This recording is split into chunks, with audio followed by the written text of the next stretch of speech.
You tap on. Let's see if it's. Perfect.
Y'all ready? Are you ready? You ready? Good evening, everyone. Welcome to our 5 p.m. work session. I'd like to call the meeting to order. For the record, Mr. Tyson has called and has having some transportation issues and will be a little bit late, but 3 members are a quorum, so we can go ahead and start our work session. We first need to discuss an alternate date for our October meeting due to the holiday. Does staff have a recommendation for us? So first off, I apologize, of course, and I would like to give a brief update for folks in the room. So normally the work session that we're in right now will be taking place in room 229, the conference room up there. Got a little cramped in there last time, which is a good thing. People are interested in coming out and hearing more about what's going on in the county. So to accommodate more folks, we decided to move it into the auditorium today. Part of what is on the agenda for today is to consider a alternate date for the October meeting. So that conflicts with the holiday. Columbus Day happens the same day as our usual second Monday of the month. I think in times past, we have moved that to the second Tuesday of the month. So it just require you all to make that decision as to whether you wanted to have it. If you want to discuss a different date, we just need to be cognizant of advertising times between planning commission and board to make sure we meet those deadlines. But generally speaking, we do move that to the following business day, that Tuesday, which I don't have it right in front of my 13th. the 13th.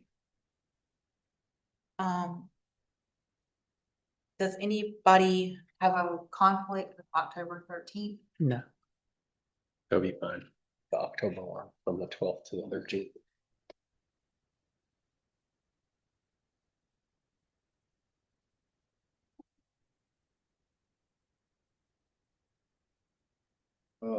Did you say the 13th or the 12th? 13th. It would be on the 12th, but we're gonna Okay, potentially move it to the 13th 13th. will be fun. Yeah, we're good. I will move that to the 13th, please. Unless conversation changes as we go forward, would be 5 p.m.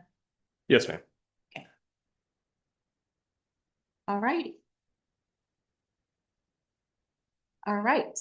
Item number 2, discussion of solar text amendments and comprehensive plan amendments. Mr. McCoy. All righty. So as you may remember, a couple months ago, we had a few items come up before you, some items to be considered for a special exception permit to develop 2 solar facilities in Botetourt County. There was some conversation about those facilities and how we take solar facilities in general in the county for long-range planning. And I believe that the board had authorized the planning commission to review the solar ordinance and the comprehensive plan to help guide what those facilities look like in Botetourt County. The time frame for that was pretty. Could you repeat what you just said? Yes, sir. I believe at that time the board had authorized the planning commission to go ahead and review the solar ordinance within 100 days, the time frame that was given.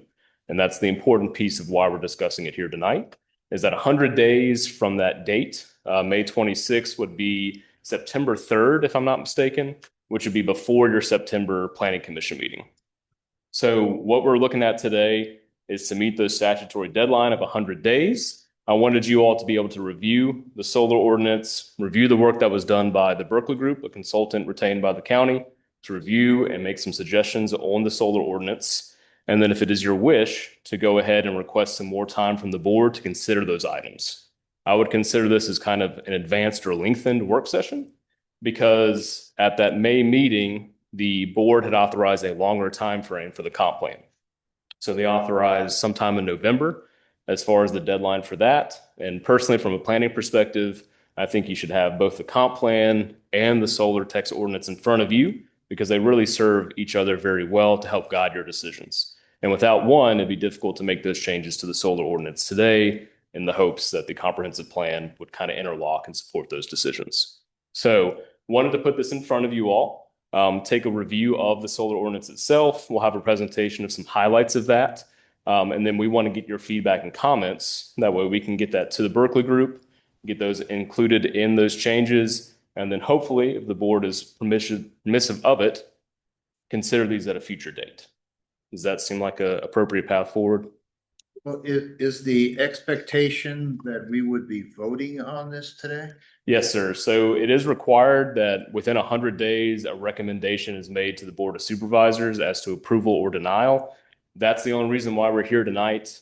It's rare that we as planners make recommendations to you all as the Planning Commission. We like for you all to make your own decisions, but we feel it would be in the best interest of you all on the board to go ahead and vote to deny these text amendments and request additional time to consider them. Not to say that they are bad or good the way they're written, but you have not had a chance to review them. Frankly, staff has not had a robust chance to review them either. So in the interest of making the best decisions possible, I think it's wise to go ahead and make that decision to deny tonight. But I wanted a chance to get your feedback here. That way we can still work with the consultants to get that feedback to them to incorporate in a draft for your future Well, review. are you asking for feedback, like in a work session feedback? Or are you asking us to vote and We're- that's your feedback? We're in a work So- session right now. Mhm. So Right. we'll have the conversation in the work session. Yeah. And then when we go forward to the public hearing at 6 p.m., we will make a decision on whether we're going to approve, deny. We'll have the vote in the 6 p.m. session. Gotcha. No, excuse me, I am totally 100% stunned. Confused, stunned, whatever. Are you all okay with this, the way this is happening right now? Am I the only one? I wouldn't want to vote for this without more discussion. So what he's saying is that if we vote to deny this as it's written, that gives us more time, but we do have to give a vote of a yes or a no based on the statutory requirement. Well, could you put up, Mr. Tyson, can I just please ask for a quick timeout? Did you say that there is a staff presentation to summarize what was in our packet? Yes, ma'am. Can we go forward with the presentation first? So I have a bunch of questions. And then too. everybody's going to have all the chance to ask all their questions, okay? So let's have staff please present your information. And then I know Mr. Hartman, Mr. Lucas, I all have questions. It looks like you have a big packet. So let's hear the staff summary first and then we'll ask our questions. yeah, I'm up here. I got here a little late. So are we gonna be dealing with the solar issue now, Yes. Yes, right now, Yes. yes, That's what I want staff to. in the present. work session? yes. Yes, sir. But it's also in the 6 o'clock session as well. We There's a have to public vote. hearing at 6 o'clock. Yes. So if I may, Mr. Tyson, so typically we'd be having this meeting in the conference room, right? It got a little busy at the last meeting, so we decided to move it here in this setting. The 5 p.m. session, the work session's always been intended to have some back and forth between the Planning Commission and staff, just to get your ideas, your questions, your concerns to staff. That way we can work through those items together. Here today at 5 p.m., the intent is for us to kind of present, give you an overview of what the solar ordinance looks like as it's in a rough draft right now. And then because the board only authorized 100 days worth of review, at 6 p.m., the public hearing would be to actually consider public comment and then make a decision. What I don't understand, what I absolutely don't understand is that the Board of Supervisors made a motion. The motion was that if the solar issue was gonna come to the Planning Commission It to is work on it. right now. Yes. This is it? Yeah. Well, This is the Planning Commission working on solar? this is what we're trying to explain to you. If we Yeah. could hear the staff's presentation, then we are going to discuss amongst ourselves what action we want to take after that. And it may be to deny these recommendations and give us all more time to review and work. It may be to accept the recommendations. I don't know. So everybody sitting here has a lot of questions. So in the interest of time, let's please have staff give their presentation. And then we'll have our usual conversation back and forth. And then the public hearing will happen at 6 p.m. where we hear from the public. Shouldn't the presentation be at 6 o'clock for the good of the people that are gonna be attending the public hearing? There will. It If I will may, be. it will Be be. a repeat. That's how we always do it. Yes. Are you gonna give feedback? We don't take comments from the public. I'm sorry, Melissa. This is a work session part. You'll be able to speak in the 6 p.m. public hearing part. John, can you please start the presentation? Yes, ma'am. So as we're getting to, for some background to why we're even discussing this today, There were some pretty major changes at the state level. The General Assembly and the governor had passed some new legislation surrounding solar and what local governments can do to actually regulate solar in their localities. So at that same time, members of the Planning Commission, you all, and the Board of Supervisors expressed some interest in addressing the impact of solar facilities on prime farmland, erodible soils, and on areas with high visibility from cultural and recreational assets. As I mentioned before, the board authorized the Planning Commission to review the solar ordinance and make recommendation to the board on adoption not later than 100 days after the May 26, 2026 agenda. And the board also authorized the Planning Commission to amend the comprehensive plan to include guidance on appropriate siting of those facilities not later than November 30, 2026. So we're here today to kind of hopefully mesh those two things together. You guys get a first draft, a first look, as it were, about the solar ordinance itself. We get some of your comments back, and then we work with the consultants on some suggestions back to you. Where is this background in our packet? This is included on the presentation. I'm not sure that this background was actually in your packet. All right, I need time to read it. Please take your time. The 2026 Virginia General Assembly adopted amendments to state code that partially preempt the county zoning ordinance on solar facilities. Additionally, members of the Planning Commission, the Board of what members of the expressed interest in addressing the impact of solar facilities on farmland, erodible soil, and on areas with high visibility for cultural and recreational assets. Were they in what you generated? Did you reach out to all of these people, the planning commission members and supervisors and the public in what you've created, or was it done without any contact with any of those people? I mean, you're saying that you're implying that it's sort of this joint kind of interest on this, but I haven't received one call from anybody on anything. Has anybody else? That's what we're trying to do right now, We're Mr. doing Tyson. now. That's what we're doing now. Mhm. Okay. The Board of Supervisors authorized the Planning Commission to review the solar ordinance and make a recommendation to the board on it. Okay, they did do that. They authorized the Planning Commission. Mhm. That's what, and this is like our first look at But it. what's before us didn't come at all from the Planning Commission. It was It's what we're created. discussing right now to decide what we want to go forward. If we I could see. move on and Okay, discuss so the it. Board of Supervisors authorized to amend the comprehensive plan. Okay. It was a big project, so I believe we had some, It's a huge project. yeah. It's a That's- huge So project. let's And hear we're about gonna, it. and we're gonna do it in about, what, 10 minutes, That's- 15, That's 30 that minutes? will be our decision after we can hear the presentation. Okay? Go ahead, John. Yes, ma'am. So some It's of a the- work session where we are able to talk and ask questions and all of that, Yes, right? we can get to it. Yes, we can. Well, I thought this is getting to it. I mean, Please Did you have- proceed, did you Mr. have a- McCoy. Yes, ma'am. So some of the highlighted changes with the solar ordinance that was provided that are all in line with the state code requirements include some new definitions and amended definitions. I've selected a few here to put on the screen. Those definitions are in your packet, but some new definitions apply a new definition to agrivoltaics, battery energy storage facilities, integrative photovoltaics, net metering provisions, and small portable generation devices. These are all included in state code as well. And then some of the amended definitions, these are definitions that are ordinance as it's written today, the one that's in effect now already had, but these are aligning with those new state code requirements. So that's solar energy equipment, solar energy facility minor scale, small scale, and utility scale.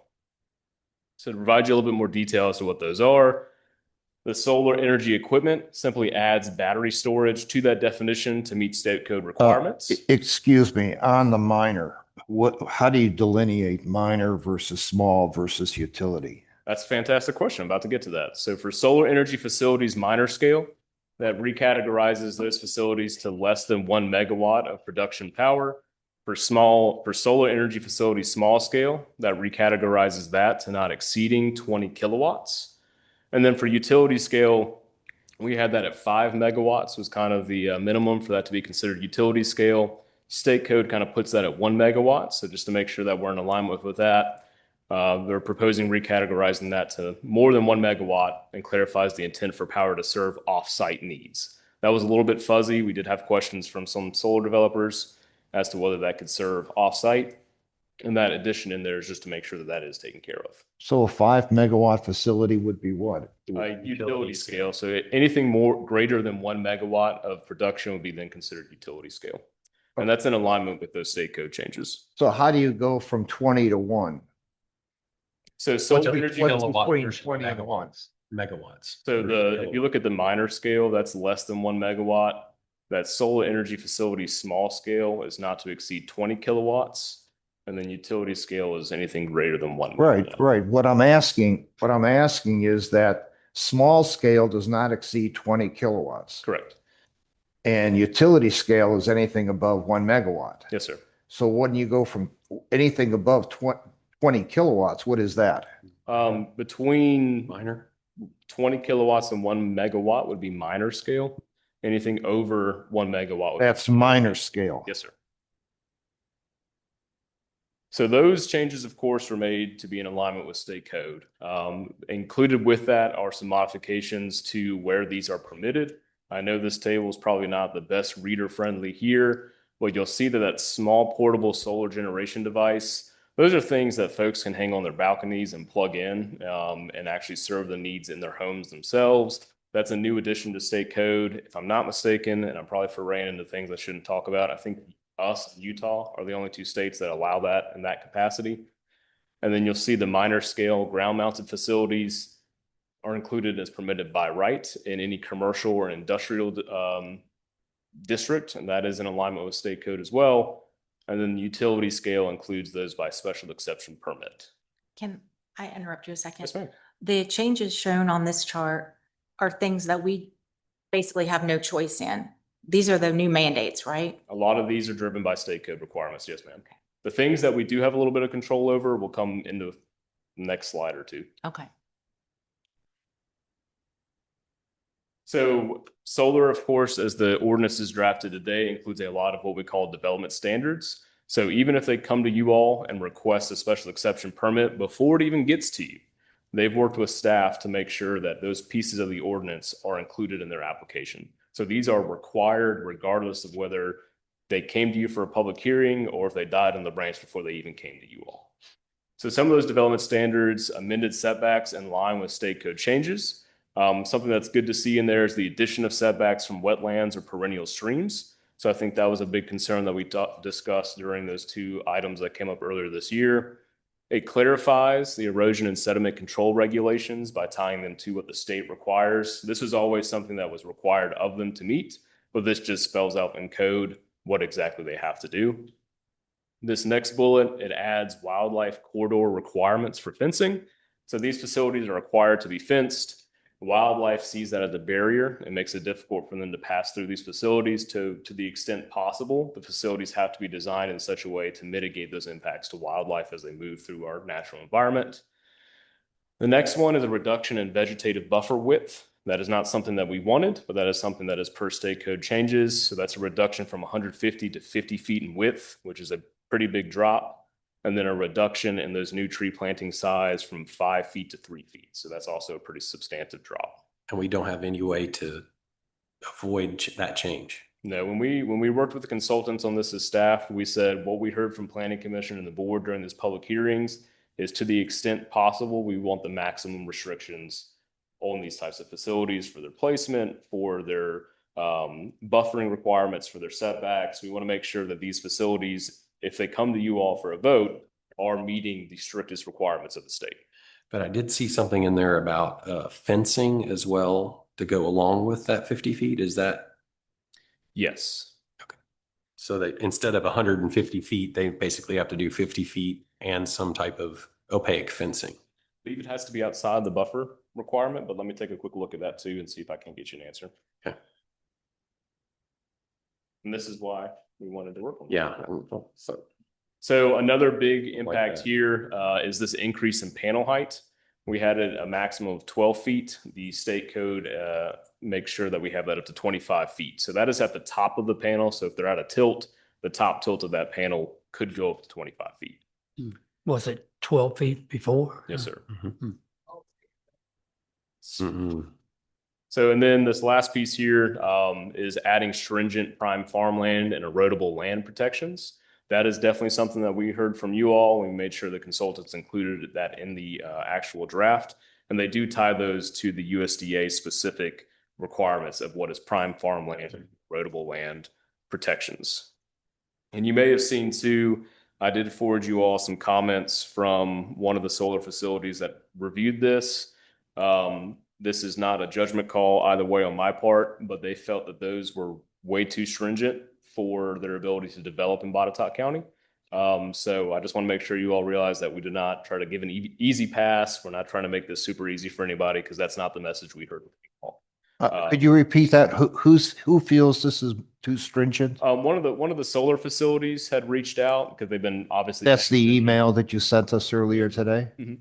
Yes, sir. They had reached out and said they had some significant concerns about their ability to develop with the language that is drafted in this ordinance. Now, you say stringent prime farmland and erodible land protections.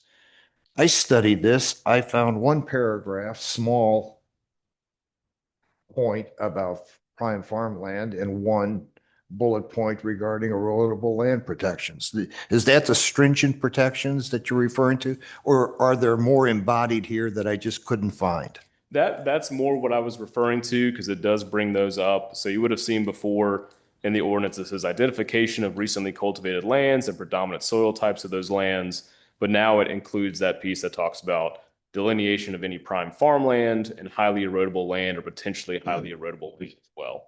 And this will be used in conjunction with the comprehensive plan to help you all make sure that if that is something you really feel strongly about, that solar should not be in those areas, the comprehensive plan will also help you when you get a chance to review that. Okay, now Tom Williamson, who's a farmer and well-educated in soil, has a degree in that, accredited as a matter of fact. He actually submitted to the county a proposed language for protecting prime farmland, identifying it, protecting it, and also with highly erodible land. But his input was really watered down. Who watered it down? Why was it watered down? This says no ground-mounted minor or utility scales shall be on any part located on prime farmland. That doesn't look watered down to me at all. I'm talking about what he submitted, not. Yeah, Mr. Tyson, I'd be happy to answer that question. I'm not familiar with those specific comments that Mr. Williamson may have submitted.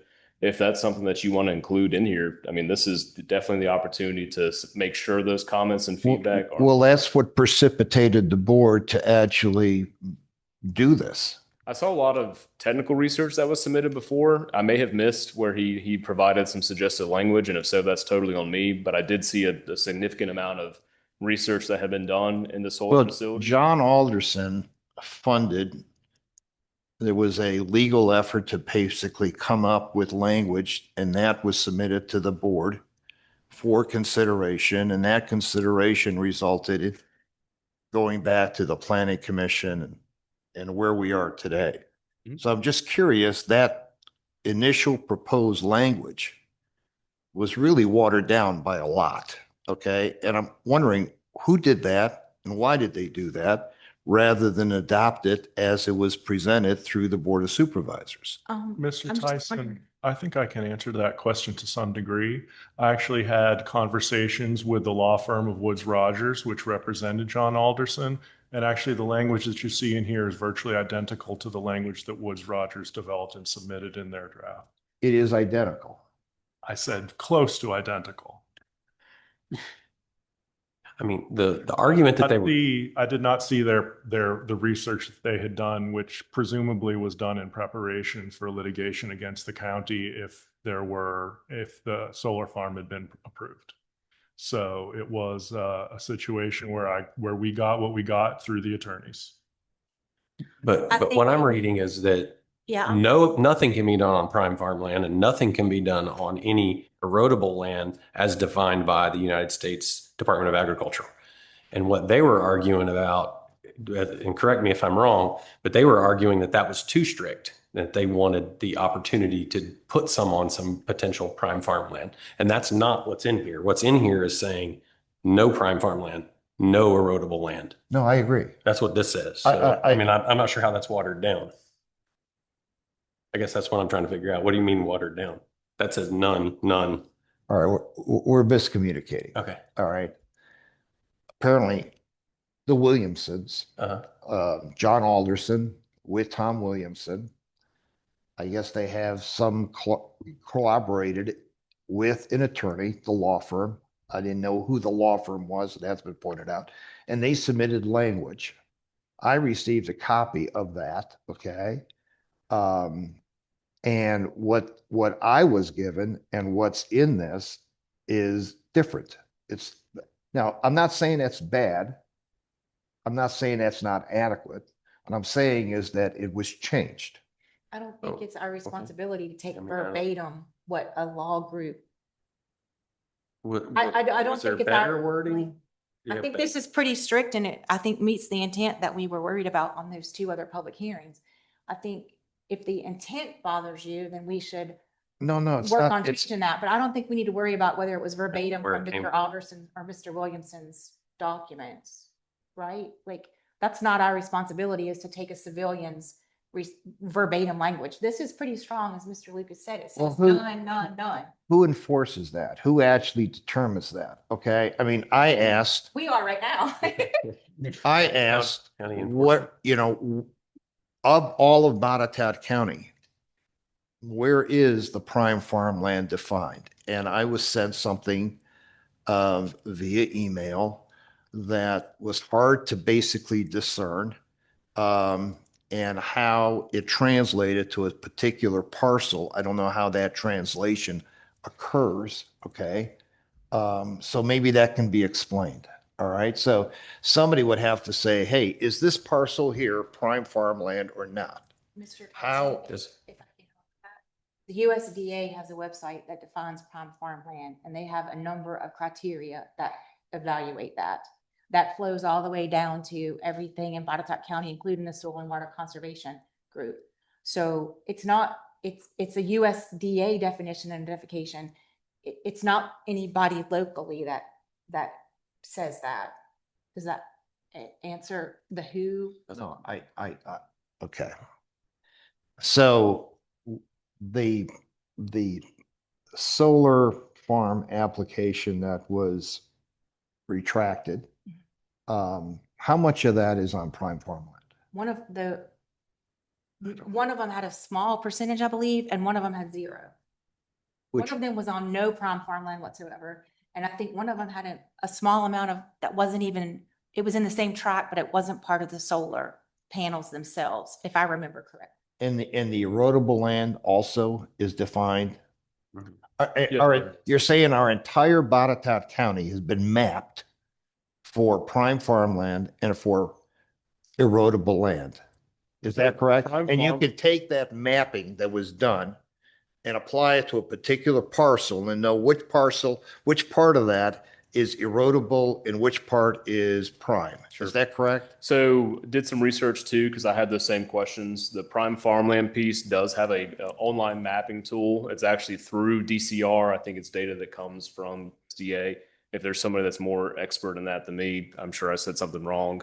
The highly erodible land or potentially highly erodible land that's referenced in this document, the draft, is based off criteria set forth by USDA under some federal regulations. It's 7 CFR sections 12.21 through 22. I tried to find a map of that. I was unsuccessful finding a map that showed what those soils are, but it does define the soil types that are considered highly erodible or potentially highly erodible. So as of right now, I don't have a map, and I can't tell you that I have a map that's been done for the whole county, but I know there's been soil testing that's been done that shows which soils fit in that category, and there's a whole table that's online as well. So let's say that a facility is approved and and the applicant indicates that none of the farmland is on erodible land.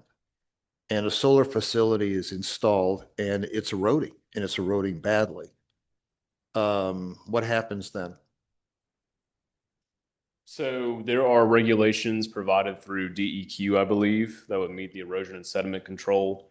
I think it would be up to you all and the board to ensure that that information about erodible land protections is considered at the time of the application. And afterwards, if there is significant erosion on the property itself, it would be actions through our department and possibly with DEQ as well to ensure that the Well, facility that, mitigates. that all sounds great. Okay, there's a lot of words there, but we're trying to come up with an ordinance that is sort of all inclusive. So in this ordinance, where does it talk about a facility that gets installed on land that is not deemed erodible, but in fact is eroding? I didn't find anything in here at all. There's no corrective action that's mandated, required, a timetable, number of notices that have to be provided, and a potential consequence if they in fact don't correct. Did I miss any of that, or is that all missing? I think that's a really good point that we could get, could you explain to us maybe the difference between, that's a confusing point, the difference between what goes into an ordinance for planning purposes versus where does the enforcement corrective action fall? Within ordinances or outside of? Yeah, I mean, it's a fantastic question. And I'll point to other sections of the code that also don't have that language in it. So like an SCP for a slaughterhouse, for example, doesn't include those things in it either. Not everything is going to include that hard, fine language that you want to see in this. And it's because it's referenced and enforced in other pieces of the code. I think it's chapter 10 has everything about erosion and sediment control in it and the measures and procedures to enforce and then fine or come to corrective actions through that piece of the ordinance. And that's what this tries to do here. If you see erosion and sediment control, it talks about the general VPDES permit for discharges to stormwater, talks about construction activities. But if you want to see additional language that really hones that in, we can see if we can include that in here and make it very explicit. And I think that you make a great point. Also, Mr. Cooper, who runs our stormwater management program, is here and can answer those questions. But I would just speak to the fact that we need to be careful not to have any conflicting or overlapping code that would make it more complicated to enforce. But he can speak to any questions that you have about that program. Mr. Cooper, do you mind coming down? I think this is worth clarifying for us to understand the difference. And let me ask this too, on the application process itself, would there be this prime farmland or erodible farmland or erodible land? Like, is there a designation or is there a box, like somebody is checking that before it comes? If this is the final language that says no facilities on prime farmland, the very first thing we're going to do, because that's an easy check, is look, and it's like, if it's on there, you're not coming to the planning commission. Right. Erodible, like I said, I've not seen a map. We'd have to identify some of the soils. It might be a bigger lift. But same thing, we don't let applications come to you all or the board if they don't meet those requirements of the ordinance. And I mean, if you put me in front of a parcel, I wouldn't know whether it's erodible or not. I don't have the expertise to call it, okay? I'm not sure anybody that's hired here in Botetourt County might have that expertise. Might require somebody that's expert on that particular subject, right? So, Mr. Cooper might be able to help you. He's out. How are you all tonight? good. There's a website there through NRCS that shows all the soil surveys within the county. They list them. I don't know if they list them as highly erodible or exactly how they do that. I can't remember the specific language, but every project has to go through a soil survey. Okay. Well, tell me, we did approve one solar facility. Was any of that on prime farmland? I don't know, to be honest with you. I didn't review and approve the project that was. Was any of that solar that was approved on erodible land? I don't know. I didn't review and approve that project. So basically what we had in place really didn't cover that, but now what we're putting in place is going to cover it, right? Appears to. So I have a question. Solar, the attitude towards solar, it's different than other facilities, okay? Other facilities, you know, they're approved, they're built, they're expected to be there for a long time. Is solar considered to be temporary? I've heard that before now, over and over. It's temporary, it's temporary, it's temporary. Is it temporary or is it permanent? And if it's temporary, what do you delineate as temporary? I mean, something that's going to be in there for 40, 50 years, that's not so temporary for me, okay? So is it temporary or are we taking prime farmland, whether it's prime or not, and allowing an industrialization of it with solar on a permanent basis? Is that what we're doing? Or are we saying, well, it's only temporary, but we don't delineate what temporary means? Is it Sure. 5 years? So- Is it I 10? mean, it's a great question. I'll give you two answers to that, right? The first one is, I guess anything's temporary if your time frame's long enough, right? The second one is we do have what are temporary uses in the ordinance. And I think those are actually 30 days. So we would not consider this a temporary use. I would say it's something that does have a useful life to it and does have a decommissioning. Anything that would have a pre-planned decommissioning is something that we would treat differently from a house. Somebody could build a house today on prime farmland. Sure, And we don't have any sure. restrictions to that whatsoever. But for solar, we would, and there are two very different uses. And so it might make sense to have those for one and not the other. So I talked to a lot of farmers. Mr. Tyson, can I ask you if you could just please wrap that up Why? quickly? This is the work Because session Ms. for this. Lucas and Mr. Hartman have not had a chance to speak yet, and I just want to share some time and then come back to you. So if you don't mind finishing that thought, we'll let everybody else speak and come back to you, please. I'm not trying to dominate. I know that's why I'm asking you to finish your thoughts so that you won't be dominating. I know you're not doing it on purpose, but the rest of us have questions too. All right. I spoke to a lot of farmers and they said the longer that solar facility is on that land, the more unlikely you'll ever restore that land for farming ever again. Okay. That's what I heard over and over again. Farmer after farmer after farmer said, in effect, that. Okay. So I said, well, when would be a detrimental timetable? They said 15 years.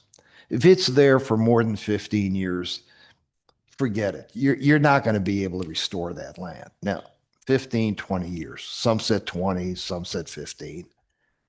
But it was interesting. They're farmers. They're expert at this. They know soil and all that.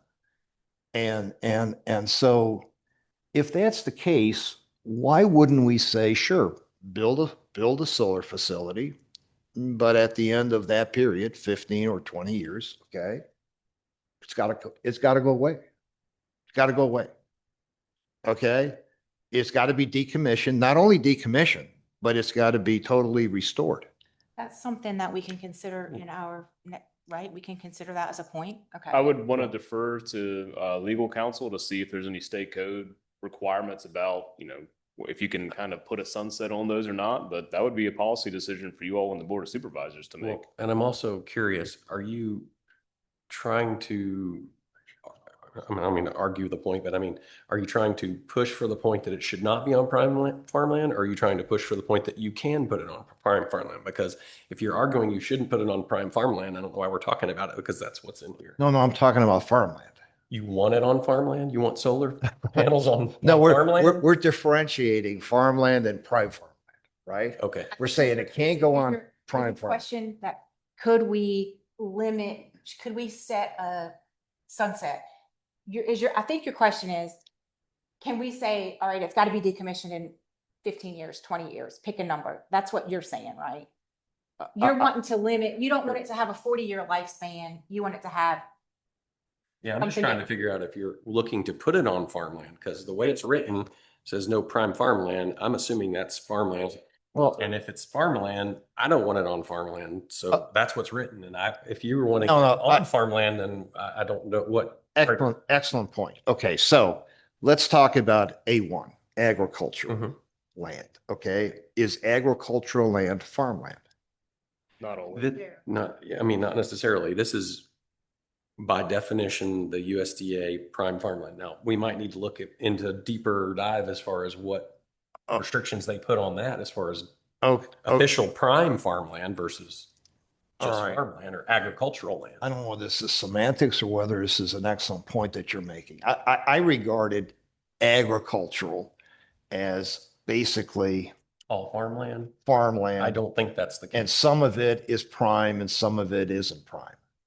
That's not, I think that seems correct, right? Agricultural land is agricultural land zoning. And in agricultural land, we have, some of it is considered prime farmland. Right. And some of it is not. but I would say that maybe if you're thinking about an A1 zoning means you're looking at a farm, that's not necessarily correct. Right, that's not prime farmland. A1 zoning doesn't mean tractors and cows are running around. It could mean that. No, I understand. Okay.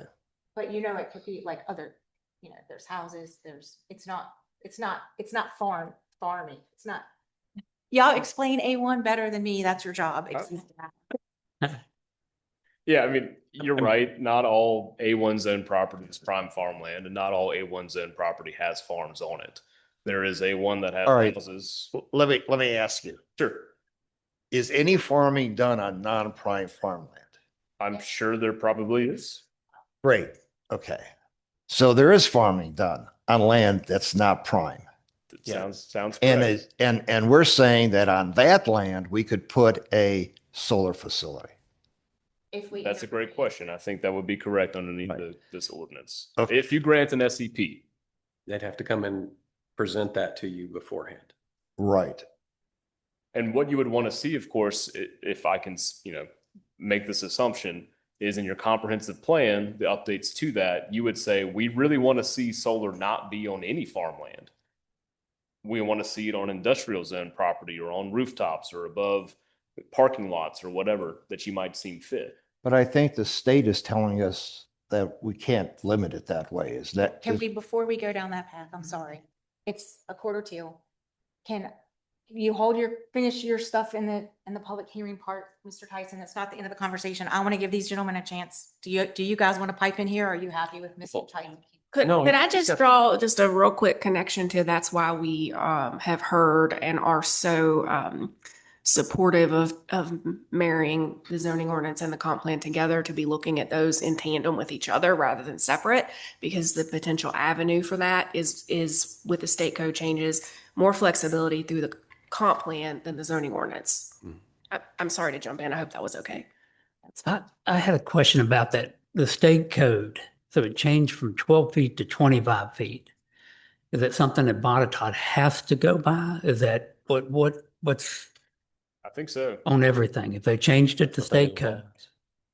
Ground mounted facilities, they increased the panel height. We had 12 as the restriction. I believe they capped that at 25, and I don't know that there's a whole lot we can do about that. You can't put it in the SEP that you. Although they made it, you can't, it has to be 25 feet. That's by state law. However, they made clear in the state law that that was at full tilt. So it's when it's all the way up as opposed to flat or slightly angled, which I don't know whether we would have measured it previously under where the pivot point is or what.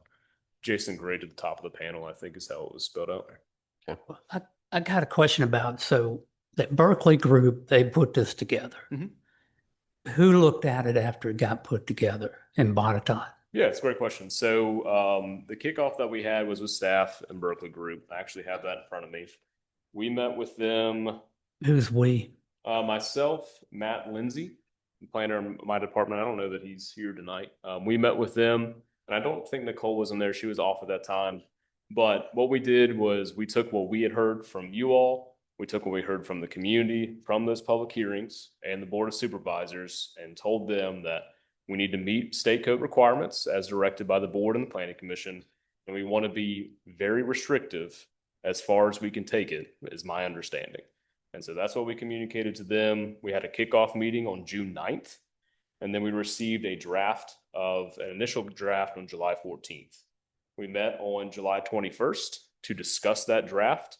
We had some modifications that, from what we understand, that we knew from these previous meetings with you all, that we felt should be reflected in that draft. And then we received a final rough draft on July 27th. So this 100 days has been a really tight turnaround, and that's why I don't think the ordinance is directly perfect yet for you all. It was in those Can you- meetings. In the Berkeley group, No, when you all had the meeting. myself, Matt Lindsay, and then Nicole was in that July 27th meeting, I believe. What other companies did you interview? We didn't interview anybody. We have an on-call contract with Berkeley Group. And we selected them because they are widely regarded as very knowledgeable in solar. And we already have a pretty good working connection with them. But on their website, they basically say that they promote the development of solar. Is that a direct quote from the site? Because I would want to make sure that's the case. No, because I had asked you whether or not they were pro or, and you said they were absolutely neutral. But if you go on their site, When did you ask me? in one of the meetings, Okay. it's in the minutes. Okay. Okay. And you said, no, they're absolutely neutral. They're not pro. They're not anti. Okay. So you have a contract with them? We do, as far as I understand, we have an on-call contract. We have a work order that's been signed with them that spells out the work product they're supposed to submit to us and then present to you all. We do have in there one round of revision as directed by you all as well. So what we intend to do is take your comments and then pass them to them, say, these are the things that we heard and they had questions about. Can we do anything about that? They'll get it back to us. And then that piece is done and we will work with you all again to see if that met your intent. Add a couple of quick notes in there. This is just, minor details, but in one of the sections where it went numbered 7, 8, 9, 10, it skipped 11. Not a big deal, but that definitely would need to be fixed. And then the biggest one for me that I ran into was when they were talking about soil going back onto the land, and I'm struggling to find where that was on there, because I'm not sure if we'll get far enough down in the work session, but it said something to the effect of if the soil needed to be, it's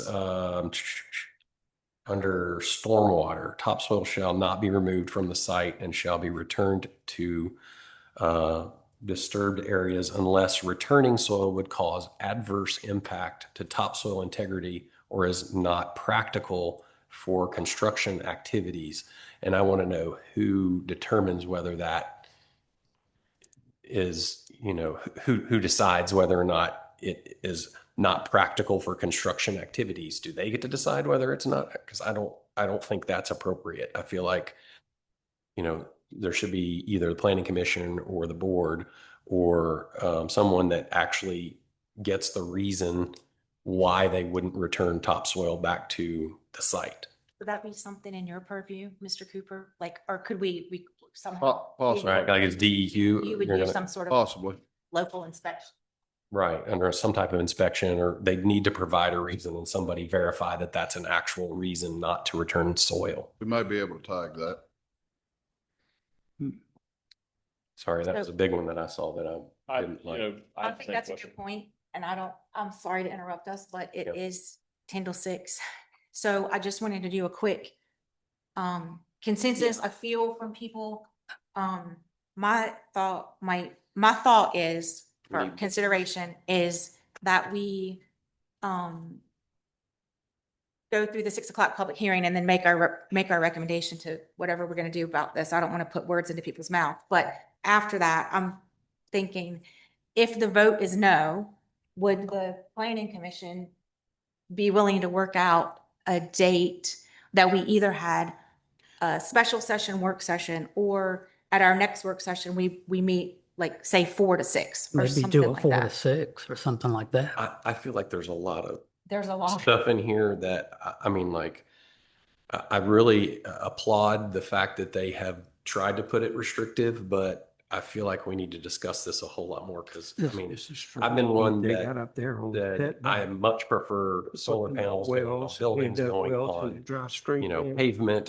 Let's not put it out in the countryside because that is not, Is that okay? Down? I just don't like the look of Don't do it. it now. I want solar energy, but I don't also want our county covered with solar panels. And so as such, I feel like, we need to look at this longer than just the one time that it's been presented to us. And, so I wouldn't vote for this, not because I don't like it, but because I think we need more time on it. And that was totally. That's the just intent my of the opinion. Yeah, I think you have. I concur. I feel Well like, said. I concur as well, but I have a lot of things that we need to talk about at 6 o'clock on this. So my recommendation, because Mr. Hartman also has a list of recommendations or suggestions that he wanted to share with us, and we obviously aren't going to get time to do that. That's all right. I can, He's going to hand these out to us, and I think my suggestion, since it sounds like we're all in agreement that this is a lot of work, none of us are ready to say yes to it, right. that we could have a vote right now. We will have the public hearing to receive more public comment. And I think maybe then at 6 o'clock, I think maybe at that point, we could decide on our timeline for how we're gonna address all of this instead of trying to do it all tonight. yeah, I think we have to vote on We this have to vote on during, it at 6 during, p.m. yeah, I was gonna say, Yeah. That's So does that sound okay with Yeah. everybody Yeah. that we do it that way? uh, We have, it's all right if I present these at this point. do we have a field review? It's on the agenda. We have a rare next month where we don't actually have any applications. So unless you wanted to meet on solar, we would not have a meeting next month. Okay, So that's so up to you. I'd like. we to- chat about, is it okay with everybody here if we adjourn the work session and figure out how we want to have our next meeting so we can confer with staff about dates available and so forth, and we can present that at 6 o'clock? Is that okay with everybody here? It's fine with me. Okay. Do I have a motion to adjourn the work session until 6 p.m., recess until 6 p.m.? Yeah, I'm okay with making the motion to adjourn Okay. and then come back at 6. Mr. Lucas made a motion for recess until 6 p.m. Is there a second? Yeah. Second by Mr. Hartman. All in favor, say aye. Aye. Aye. Opposed? Okay, we'll take a recess until 6 p.m. Thank you. Okay, John and Nicole, could y'all come up here for a second and talk to us I about? know it's because that referral group didn't have it all done in time in the end, so. Here, we can Yeah. talk about, time. I mean, I was okay with us coming in at 4 if that was possible, and, so it's the same date, you're just coming in a little earlier. Up there. Put on the desk outside. Yeah. If it's run out, they come back. Has someone put some up there in the last I half have hour? to get another one because I have to speak on the solar farm now. They may be out. Assuming. Yeah, that we 'cause we vote still- no. I looked This is up. assuming It's give us more time. We would do our work session at 4 September. Right, so we could do 4. Oh, you're saying we don't have a meeting at all? So we could do No 5 till applications. 11, Oh, you're saying it's there's no 6 o'clock meeting is what you're saying. Okay, yeah. Come at 5 and then we could stay as long as we need to work 5 through p.m. this. that would Yeah. work better for you. That would work better for me, just because I have to, On what day? Same day. same day as our meeting would have been, but what they're saying is there's no nothing, application. no applications No for next month. So we don't have a 6 o'clock meeting. We would Next. own.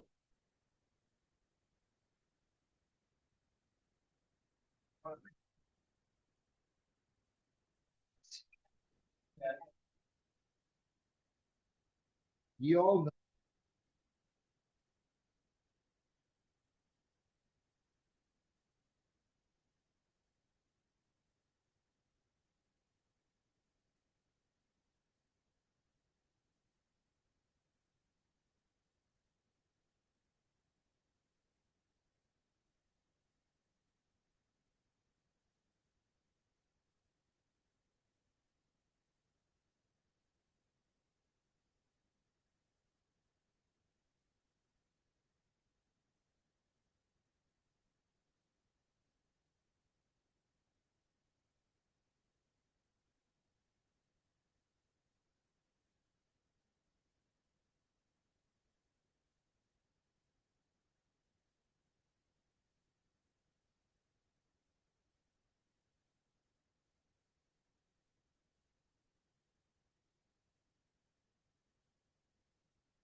I'll have to read it.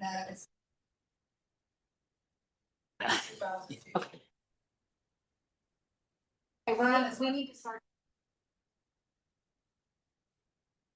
Good evening, everyone. Thank you for attending the August 10th, 2026 Planning Commission meeting. We will now reconvene from the 5 p.m. field review and work session. Sorry, that was such a short break. Please make sure all cell phones and communication devices are on the silent mode. The full package is posted on the county website for review. On the botetourtva.gov homepage, click on Agendas and Minutes, scroll down to the Planning Commission section, and click on the August 10, 2026 Planning Commission Information Package. Before we begin, I'll introduce members and explain our procedures. On my far left, Mr. Mark Tyson, representing the Buchanan District. Mr. Tim Lucas, representing the Valley District. On my right, Mr. Steve Hartman, representing the Amsterdam District. The Blue Ridge District seat is vacant at this moment. Next is Mr. Mike Lockaby, County Attorney, on my table to the right. Ms. Nicole Pendleton, Director of Community Development, is next to him.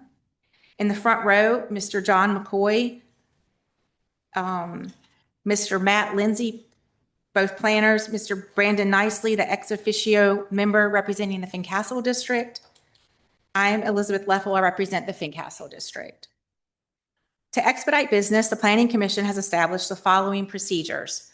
Staff will present an agenda item and information to the Planning Commission. I will then ask the applicant or their representative to come forward for their presentation. There may be questions and comments from the Planning Commission to the applicant or staff, and afterwards, public comments will be heard. Anyone interested in addressing the Planning Commission must complete a request to speak form and give it to staff before the meeting begins. Forms are located with the agendas and on the planning staff's table. When your name is called, please go to a microphone or podium, present your name and voting district before making your comments. Each person will have one opportunity to speak per public hearing on this agenda. If you have a question, please direct it to the commission, who will in turn ask the applicant as necessary. Debate between a recognized speaker and the audience is not allowed. All comments must pertain to a public hearing on the agenda and directed to Planning Commission members. Comments made to or from the audience are not permitted. A time limit of 3 minutes per speaker will be observed. The Planning Commission welcomes and appreciates public participation, and we appreciate all of you guys here tonight. It's a nice turnout. Hearing from our residents helps us better understand the community's perspectives and concerns. During the public comment period, citizens are invited to share their views. Comments will be included in the public record and considered as part of our review process. To ensure everyone has a fair opportunity to speak and the meeting can proceed efficiently, the Commission will listen respectively, but will not engage in debate or respond to questions during the public comment period. Repeated comments or comments that are unrelated to the facility request will not be allowed. Under Virginia law, the Planning Commission's role is to review land use matters and make recommendations to the Board of Supervisors. In doing so, the Commission is expected to evaluate proposals based on the county's adopted comprehensive plan, applicable county ordinances, and sound land use planning principles. Our responsibility is to consider how each proposal fits within those adopted policies and regulations. While individual comments may not receive an immediate response during the meeting, they are an important part of public record and help inform our decision, discussion, and recommendations to the Board of Supervisors. After public comments, we may bring the applicant or their representative back to answer any questions. The public hearing will then be closed, and we will discuss the matter amongst ourselves and vote on that particular item. The Planning Commission will make a recommendation to the Board of Supervisors, who will make the final decision on rezoning, change of conditions, text amendments, and special exception permit requests. We thank you for participating and helping us conduct a respectful and productive meeting this evening. The Board of Supervisors will hear the request on Tuesday, help me out. This is August. 25. August 25th at 6 p.m. here at the Botetourt County Administration Center. The Planning Commission will meet at the Botetourt County Administration Center on Monday, September 14th at 5 p.m. for a work session. There will be no field review or public hearings that evening. Okay. We will now move into our agenda. The first item is actually to announce. Madam Chair, I do have an issue that I need to bring forward. Would you display this, please? It's the very first file. Excuse me, very second file. Can you tell me what it's pertaining to, Mr. Yeah. Tyson, so I can move? Yes, it has to do with the fact that I feel an unfortunate degree and a significant degree of fear. Okay, can I Of- pause one moment, please? Mr. Lockaby, do we need a vote to amend the agenda, or how do I handle this? I think, Madam Chair, that you would have a vote to amend the agenda in order to deal with a potential other agenda item. Okay. Mr. Tyson, would you like to make a motion to add an additional agenda item under administrative business? I would, please. Motion received. Is there a second? A second. Second by Mr. Hartman. All in favor, say aye. Aye. Aye. Opposed? Thank you. Okay, I would, if I can, put this under item D, please. So let me finish the agenda while you load the Sorry, motion and second. second by Mr. Hartman, motion by Mr. Tyson. Unanimous approval. Sorry, I'll be better about announcing. No, that's okay. So our first administrative item is just to remind everyone about the meeting on September 14th here at 5 p.m. for a work session only. The second item on the agenda is notification that during the work session, by consensus, the Planning Commission agreed to move the date of the October meeting due to a holiday on Monday. The meeting will now be on October 13th, same time and place. Our third administrative item is we need to elect a vice chair. As many people are aware, Mr. Foster has resigned after almost 2 decades of service to the Planning Commission. And we just want to take a moment to say thank you, Mr. Foster, for your dedication to the Planning Commission and to the citizens of Botetourt County. But you have left a big seat to be filled. The Blue Ridge District seat has not yet been reappointed by the Board of Supervisors. In the interim, we do need to elect a vice chairman. And I would like to elect Mr. Tim Lucas, who is also a longtime member of the Planning Commission. I'll second that. Seconded by Mr. Hartman. All in favor, say aye. Aye. Aye. Opposed? Thank you. Vote carries unanimously. Now, Mr. Tyson has the floor with an additional administrative other business item. Yes, could you please display the file, the second file, please?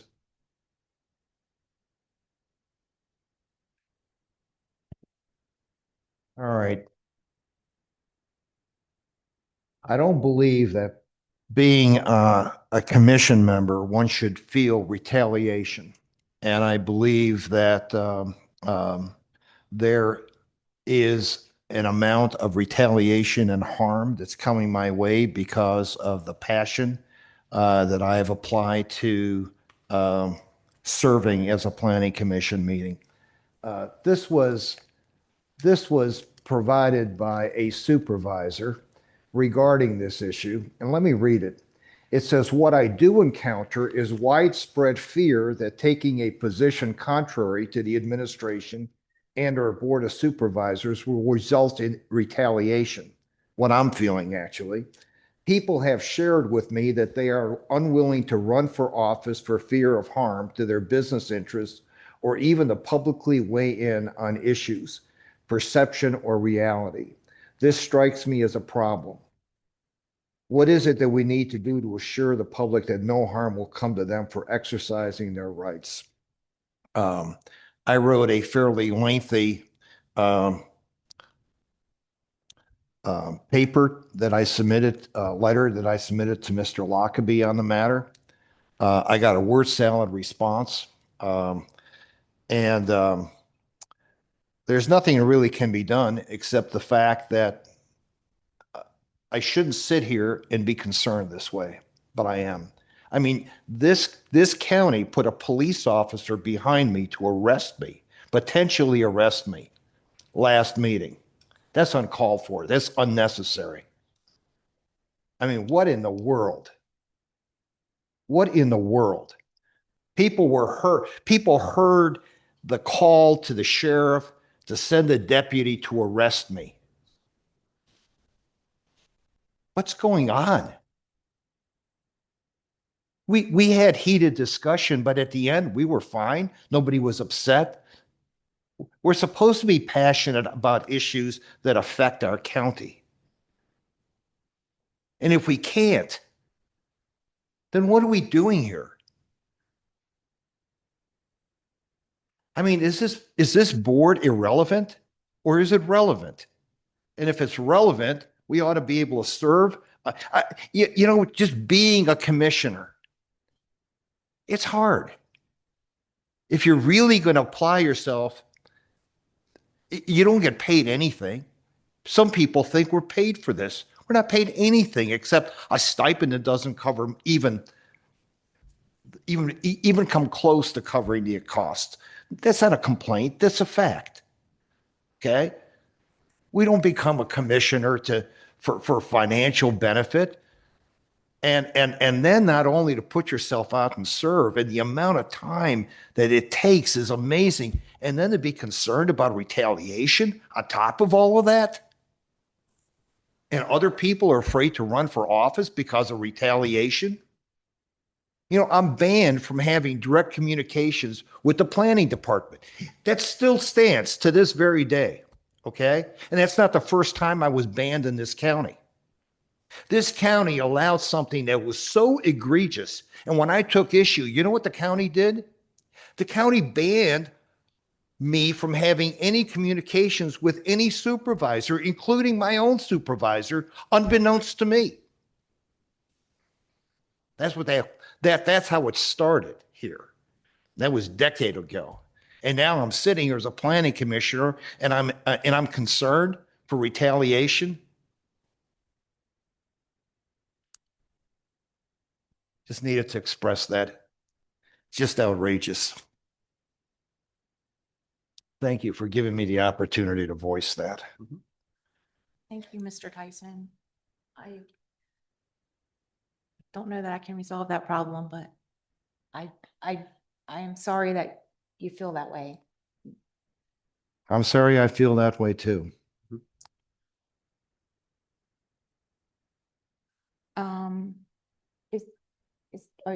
Did you need this? No, thank you. We can help you in any way, Mark. I don't know what we can do to help on that. We're here. I'm sorry. We're here to help you if anything if we can help you. Well, basically what the county did is they defined that there's a line. If I cross this line, this arbitrary line, okay, I could be arrested, but I don't know what that line is. I don't know what that line is. But if I cross it, you're going to arrest me? Like there's this sword hanging over my head now, okay? But not to let that sword fall, okay? The only way is to resign or just sit off on the side, be quiet, okay? Is that what really is that what the intent of the design is? The last Board of Supervisors meeting, you leave people's children alone. You leave people's spouses alone. My wife, they tried to ensnare my wife last Board of Supervisors meeting. How dare you? How dare this county do that?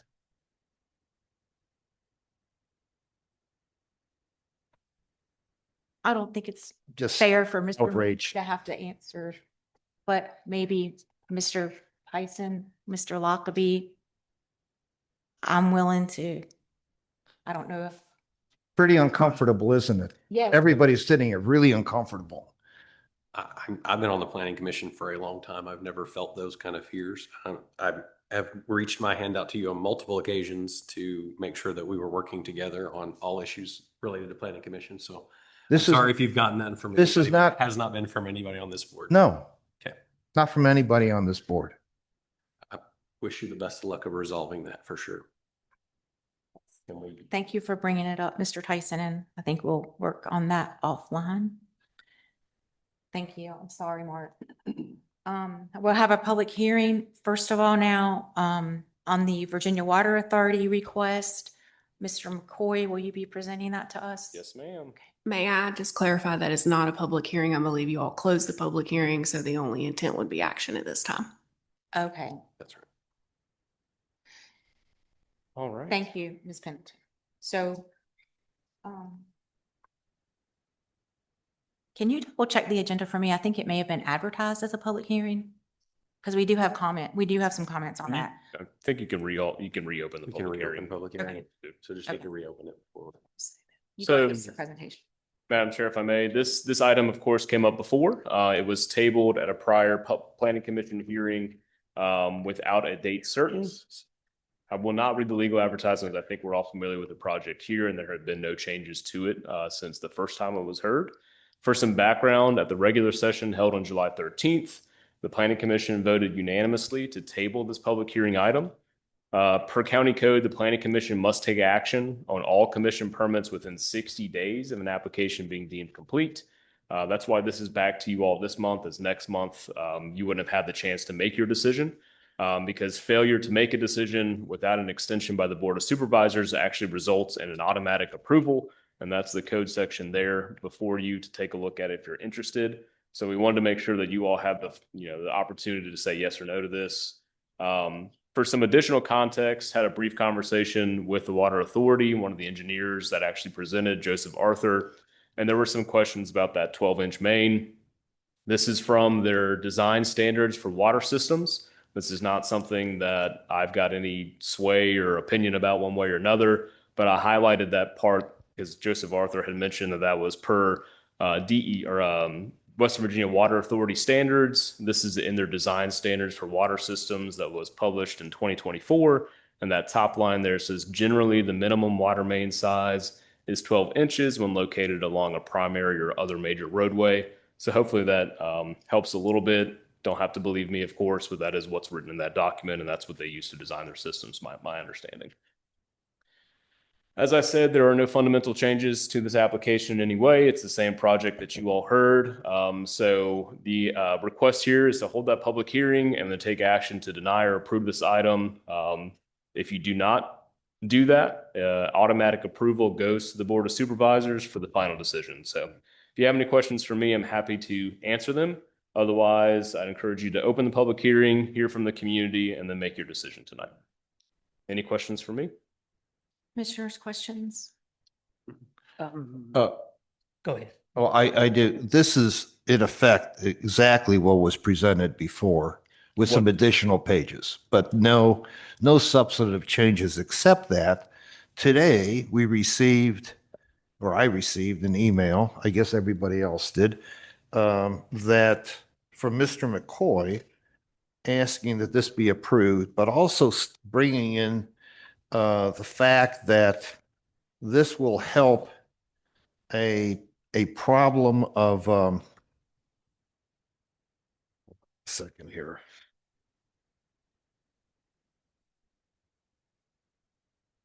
PFAS, is that correct? Mhm. So my question is, when was that known? When did you all find out that there was a PFAS problem? In total honesty, I don't know anything about a PFAS problem. That was a letter from the Water Authority. That's the letter from the Water Authority, but they raise it as a additional reason for consideration. My question is, how come that this wasn't brought forward in the last month when we looked at it? And is it a deception or is it really true? And if it's really true, were the people provided notification that their water is contaminated, or has that happened?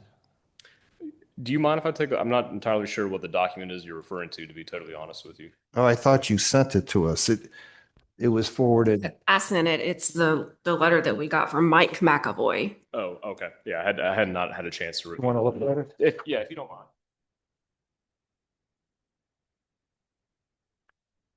I mean, if you could also put up the next slide, it says, Is that from your? it's the 1, 2, 3, 4, the fifth one, PFAS.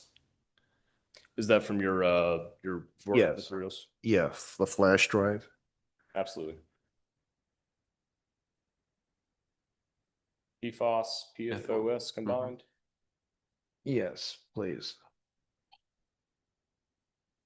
So the potential illnesses from this are liver disease, cancer. I mean, pretty nasty possibilities here.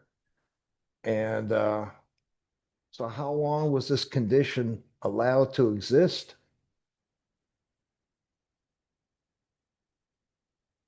Is that a question for me?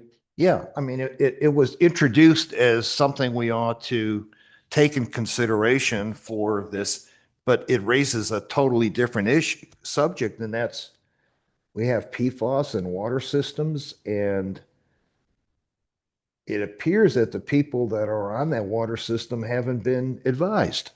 Mhm. That's pretty serious. Sure. This is the first time I've seen this. I could not give you the background as to when the testing was done or when anything happened with this particular issue, to be totally honest with you. Well, as I was preparing to be here today, I found it was just emailed today. Is that correct? Yeah. There have been some previous actions related to this request that went to the board. That's when the commission permit should have came to you all when they had an additional consideration.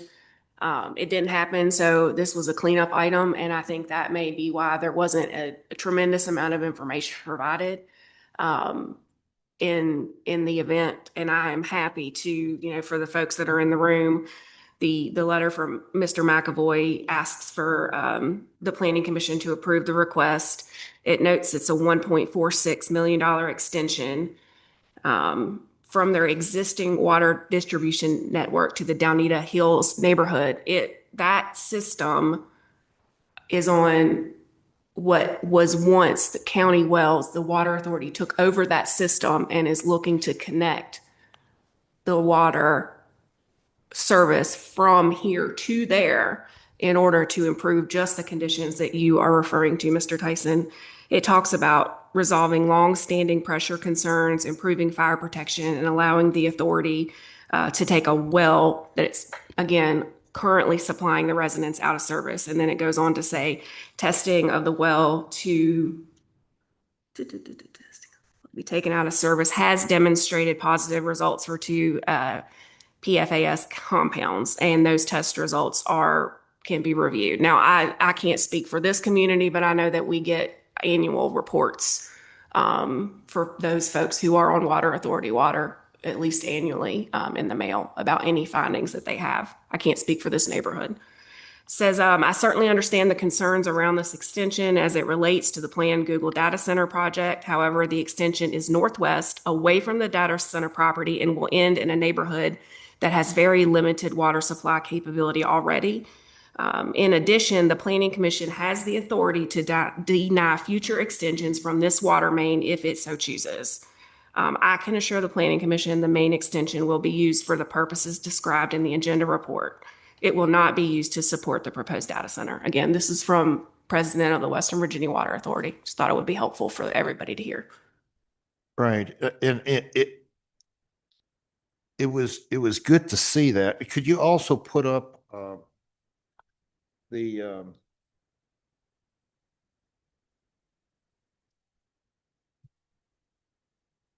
where is it? Oh, the last one, the proposed pipeline chart. Yeah, there you go. So there is the data center, and that's where the pipeline is going to be, and it's absolutely not going to be used for the data center. Absolutely not going to be used for the data center. But the question I had then, and I still have now, is that it's going to basically really help these 40 residents. Why do we need that level of water flow? I think it was 6 million gallons a day would flow through there for 40 residents. It's just This stuff- semantics. It's 40 plus homes. I just want to make sure it's not like 40 people. It's 40 homes. 40 homes. And I think that subdivision has allowable 40 or 50 more plots that could go in there. Just So even, clarification. even doubling that, tripling that, quadrupling that, you wouldn't need 6 million gallons of water. Did we get confirmation from Water Authority that it was 6 million gallons a day? I think that was something somebody calculated in the audience. Was that? Yeah, I mean, from what I recall from that meeting, somebody had done some quick math about how much 12 inches can sustain flow rate wise. That's why Joseph Arthur, the engineer, had sent me that design manual that shows that this is typical for a water line project on a piece of right of way like this in the public right of way next to a roadway. I don't have any information. Fortunately or unfortunately for you all, I'm not an engineer, so I don't know the calculus and the mathematics for that rate. But that's why he sent that to me, and that's why I wanted to include it to you. Well, people have been reaching out to me and saying they don't want this. They don't, I'm saying, why? And they're saying, well, we don't want to tie into it, but if you approve it, we're going to be charged even though we don't tie into it. Is the applicant here tonight? Because that question was asked last month and I thought they said you're not required. No, what was answered is they didn't have to tie into it. Right. What they didn't tell them was that even if they didn't tie into it, they'll be charged. I can't speak to that. I'm not entirely sure how they would be charged for it, to be honest with you, but they are not here tonight to answer that question. So they are already existing customers of the Water Authority. Okay. What happens if this doesn't go through? What's their proposal if this, I don't have an answer for you, unfortunately. I mean, is it that critical to have it? From as I understand it, there are some water flow issues in that community with just the existing facilities they have. I believe they have a single pump or water tower that serves about 40 homes, and they do run into some significant issues with their water flow. I've not been there to know how significant those issues are, but if this is not approved, that project can't go through. And I don't know if they'd improve the existing facility somehow there, or if they're just kind of out of luck. So they could improve what they have there. I don't know that for Yeah. certain entirely. I don't know. As I said, I'm not an engineer, so I don't know if they can improve that existing facility to serve just those homes, or if this is really the actual complete and necessary solution. So hopefully we'll hear from people tonight about this, what their plan. I think they're here for something. Yeah. I think one thing to point out about the water pressure, it's not necessarily a quote unquote convenience of these people that live there. And I have heard from some people that live there that say, please don't penalize me because there's speculation that this could affect Google. I would like to be able to use water in my own house. So there are people that saying that, but from my personal opinion, you guys know, a lot of times I always fall back on fire and EMS. There are no fire hydrants in this development. The water pressure will not support hydrants, and this improvement adds 4 hydrants to better serve this community instead of trying to get tanker trucks in there in the event of a fire. And in addition to that, I know it's an insignificant, relatively speaking, homeowners who have access to fire hydrants get big drops on their homeowners insurance because of fire protection. So it's a lot to consider for these people in this community. Just that's a pressure. Sorry, I rambled. That's another point about the pressure. So it will support the hydrants that they're going to put in there for fire protection. Was there a mention that they're kind of expand that neighborhood back further? Not to my knowledge. I think what Dr. Leffel had mentioned earlier is that community was platted back in the 70s, I believe. Right. It had about 52 lots from what I saw today that had been originally platted. Now, over time, there may have been some combination of lots, or maybe some of those lots were not developable for one reason or another. But there's just north of about 40 homes in that community. I don't know if they could develop the other lots or not. I have not done that deep dive analysis to see, but the original plat had about 51 or 52 pieces of property there that could be developed. And keeping in mind, part of our comprehensive plan is actually to try and eliminate some of these private well systems because they do oftentimes fail in trying to get folks onto public water. So this wouldn't necessarily, obviously if a data center goes in there, I'm sure they would probably use that line, but they would have to come back and actually get approval to do that. So approving this section of it is not necessarily approving it for anything else. Yeah. And it would help that community. And if they have PFAS contaminants, that just further emphasizes why you don't want a bunch of these well systems to not be improved. Right, right. Thank you. Absolutely. And Maybe maybe the- gonna reopen the. Yeah, maybe the public comments will Open the- be very revealing on this subject. Any more comments for John before we open the public hearing? Do we need a motion to? Well, were you, make- I don't think so. Okay. Are you, I'm sorry, were you finished with your presentation? All right. Okay, okay. All right, I would now like to open the public hearing. I do have some people, I definitely, I have some people signed up and I have a couple people I want to clarify. This is the right public hearing for you. First of all, definitely Mr. Ward. Yes, sir. You can go to that microphone right beside you if you want. My name is Hal Ward. I'm from the Fincastle District. Regarding the water pipe that the Western Virginia Water Authority states is for the Downita Hills area, I'm not disputing that the Downita Hills residents may require infrastructure upgrades. My concern and the concern of the citizens here is that the Western Virginia Water Authority has been less than transparent with the citizens about our water supply as it relates to the Google data center. At the last Planning Commission meeting, the authority deflected questions about whether or not these infrastructure upgrades are to help Google satisfy its water demands. So in the interest of transparency, I would like to read from the Water Authority's website, specifically its core values. Core values are as follows: stewardship, teamwork, accountability, integrity, respect, and service. They define integrity as, and I quote, do the right thing even if no one is looking. Well, the Roanoke Rambler had to take the authority to court to force the authority to release documents about Google's proposed water usage. Why is it a secret if everybody's supposed to be transparent?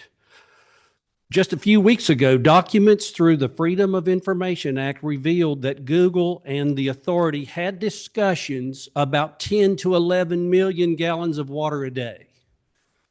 Emails. And finally, in May, our citizens paid money once again for another Freedom of Information document release, and the authority has released only a small portion of what information has been requested. These have been paid for and the documents are overdue. We have paid for them and they have not been fully released yet, and this was in May. So we, for good reason, question the timing and potential use of the infrastructure upgrades in Downita Hills as it might relate to the Google request for water. Finally, I wish to express a sentiment felt by everyone here. While we do not concede that this data center is a done deal, not by a long shot, we also want to make it clear that we don't wish to ever have to fight this fight again in this county. We would like whatever changes have to happen in our laws, regulations, policies, whatever the appropriate jargon might be. We want to start the discussions and ask that you start procedures needed to ensure no data center will ever again be considered in this county. We have learned that data centers worm their way into localities in various ways. Changes in zoning types and designations, for example. There are all kinds of ways, most of which average citizens would not even see as the first step for courting a data center. Legal speak aside, we want all those possibilities covered. Ultimately, the issue is this: consent of the governed. Consent of the governed. We do not consent to data centers, and we do not consent to this data center.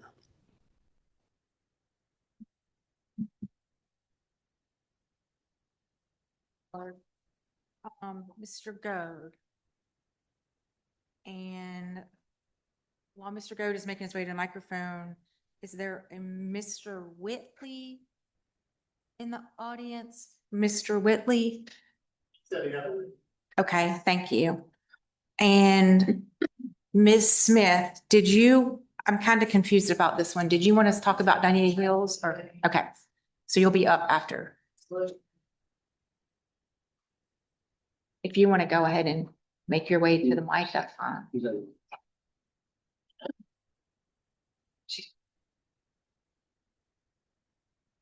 You ready for me to start? Yes, sir, if you would.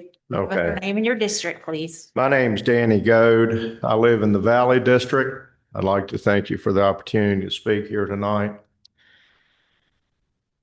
When we talk about this pipe, we hear the same arguments about Downeda Hills that were heard for Highland Manor when a 16-inch pipe was put in or is in the process still of being installed from Carvin's Cove to the pumping station at Raider Funeral Home. The excuse that's been given tonight, the reason it's 12-inch, is because it's along a major road. Well, in just a few minutes I had to look. You've got 8-inch pipe along Cloverdale Road, which is a bigger road. You've got 10-inch pipe along 460, which is a bigger road. What you're being fed is a line of bull. You're not getting the truth. And the information that you're getting is screaming, you are not getting the truth. I don't know what the average household takes per month. Let's say it's 7,000 gallons per month. Multiply that by 80 to double the number of houses in Downeda Hills. How many millions of gallons a day is that? Not a million, not even a million. And the pipe you're installing is capable at design of doing 5,000 or 5 million gallons a day. This is knowable to you. You may not be an engineer, but you can ask people. No one in the planning department may be an engineer, but this information is available. And your only source isn't the Western Virginia Water Authority. They've sat before the Board of Supervisors and in front of you and told you they are not going to tell you the truth. The young man, I call him young, everybody looks like a teenager to me these days, but he continuously said it's not, he can't speak to whether or not it's related to Google. It was almost as if he had become disconnected from the mothership or something. He lost touch with reality. They're telling you they are not going to tell you the truth. And the Board of Supervisors does not want you to get to the truth. They demonstrated that in the last meeting. They're afraid you're going to get to the truth because they know the truth. The truth's available. And I ask you, you're the only body here. You're the only body in Botetourt County that has requested truthful information. Don't accept less than the truth. Thank you. Ms. Smith, name. My name is Melissa Smith, and I'm here to represent myself, my father, and my brother, who all live on a farm in Amsterdam. I've brought this problem up to Mr. Snyder before, but let me please be the dot that connects it clearly. There's no oversight. The Planning Commission once okayed the Water Authority to do a capital improvement project to bring water to Greenfield. That pipe came through our land, and Mr. Burgess, who was the town manager at the time, had a handshake agreement, which used to be worth something in this county and with the state of Virginia, to promise my father that the road that they were going to dig up would be better than it was before because it was double paved and there was not a cul-de-sac, even though years ago Botetourt County said we're going to put a cul-de-sac in down there at that little low water bridge so it's not a flooding hazard, and it's a flooding hazard. And all my life I've either had to park my car outside the bridge or walk across the train tracks. That's not really allowed and not really safe, but I do it anyway. And they didn't do it. Western Virginia Water Authority tells whatever contractors to tell whatever people, and they get Botetourt County manager. Mr. Burgess is now retired, and now the new manager solved the problem by coming after I complained to Mr. Snyder and putting up an in-state maintenance sign where my mailboxes sit. That's at the corner of Ivy Lane and the First Road. And that is my neighborhood, and that's my life.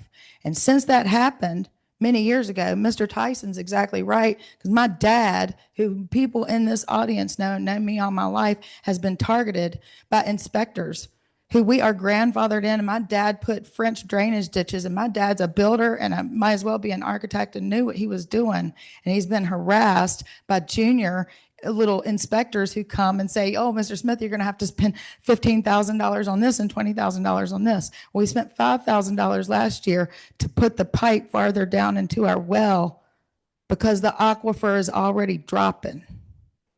And if it drops or gets intoxicated with PFAS from whatever is going to happen, because we're not being told the truth, and Mr. Burgess has egg on his face, and the new manager kept her promises by putting up a sign.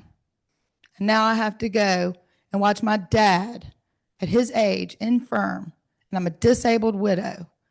And we're having to repair. My dad modified the bridge so it wouldn't flood as bad. So it was shoddily installed. They didn't keep their promise to fix the road. And we are straight idiots if we allow them in any other place without the hearings that we're supposed to have before the decisions are made.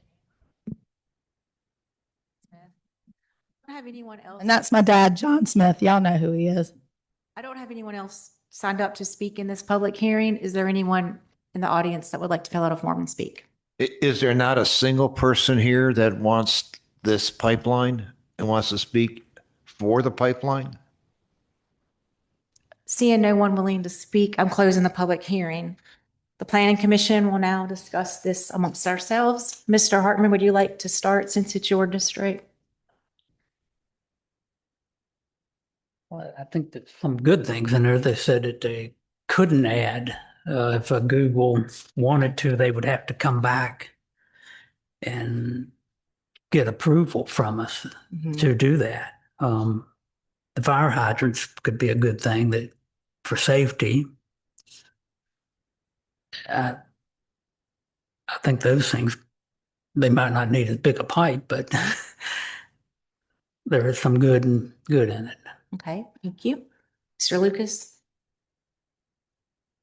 I mean, for me, it oftentimes rolls back to trying to get folks off of the wells. So, you know, I'm surprised no one's here from the subdivision to speak about water pressure. I'm also kind of surprised that no one's here from Virginia Water Authority. I'd actually be curious. I can't tell. Can anybody tell what size pipe they're connecting to? Because if it's a smaller pipe that they're connecting to, do we have that information? I mean, standards change over time. So, you know, some of the older pipelines, if it was 6 inches or 8 inches, and now they're going to something different, I can understand that somewhat. But to me, they're saying that this is what the standard is for them now. But, you know, certainly it looks like it would provide an awful lot of water. And, you know, the biggest thing that we have is that this specific one would only be approval for the neighborhood. It's not connecting. I mean, obviously, I'm not naive enough to think that it couldn't connect to something else, but to get approval to do that, they have to come back for that. And so does it say what size? That's what it's connecting to, 16-inch and 20-inch lines. Okay, so they already have the large lines there. I don't know. Mr. Tyson? I'm surprised no one is here to ask for this. Let me suggest this. I brought up repeatedly that there's a deficiency. And what I mean by that is that we put all this effort in. We give all this consideration to something, and none of that translates to anything that goes before the Board of Supervisors. It's just lost here. It does, if it gets incorporated into the minutes, those minutes may be drafted months later, well after the Board of Supervisors meeting, okay? So everything we're saying, all the issues we're going to raise dies right now, okay? And the Board of Supervisors will get this packet without any of that input at all. And that's a deficiency that should get fixed, quite frankly. But if we approve this, we're not the ultimate authority. The Board of Supervisors will say, oh, it ought to be approved too. But if we don't approve it, they will give it much more scrutiny since they're the ultimate authority. They'll look at it harder because they won't have the benefit of some of our considerations. So, and yet we're sort of in a position, if we vote against something where people are living with water that's contaminated and we don't approve this, that's terrible.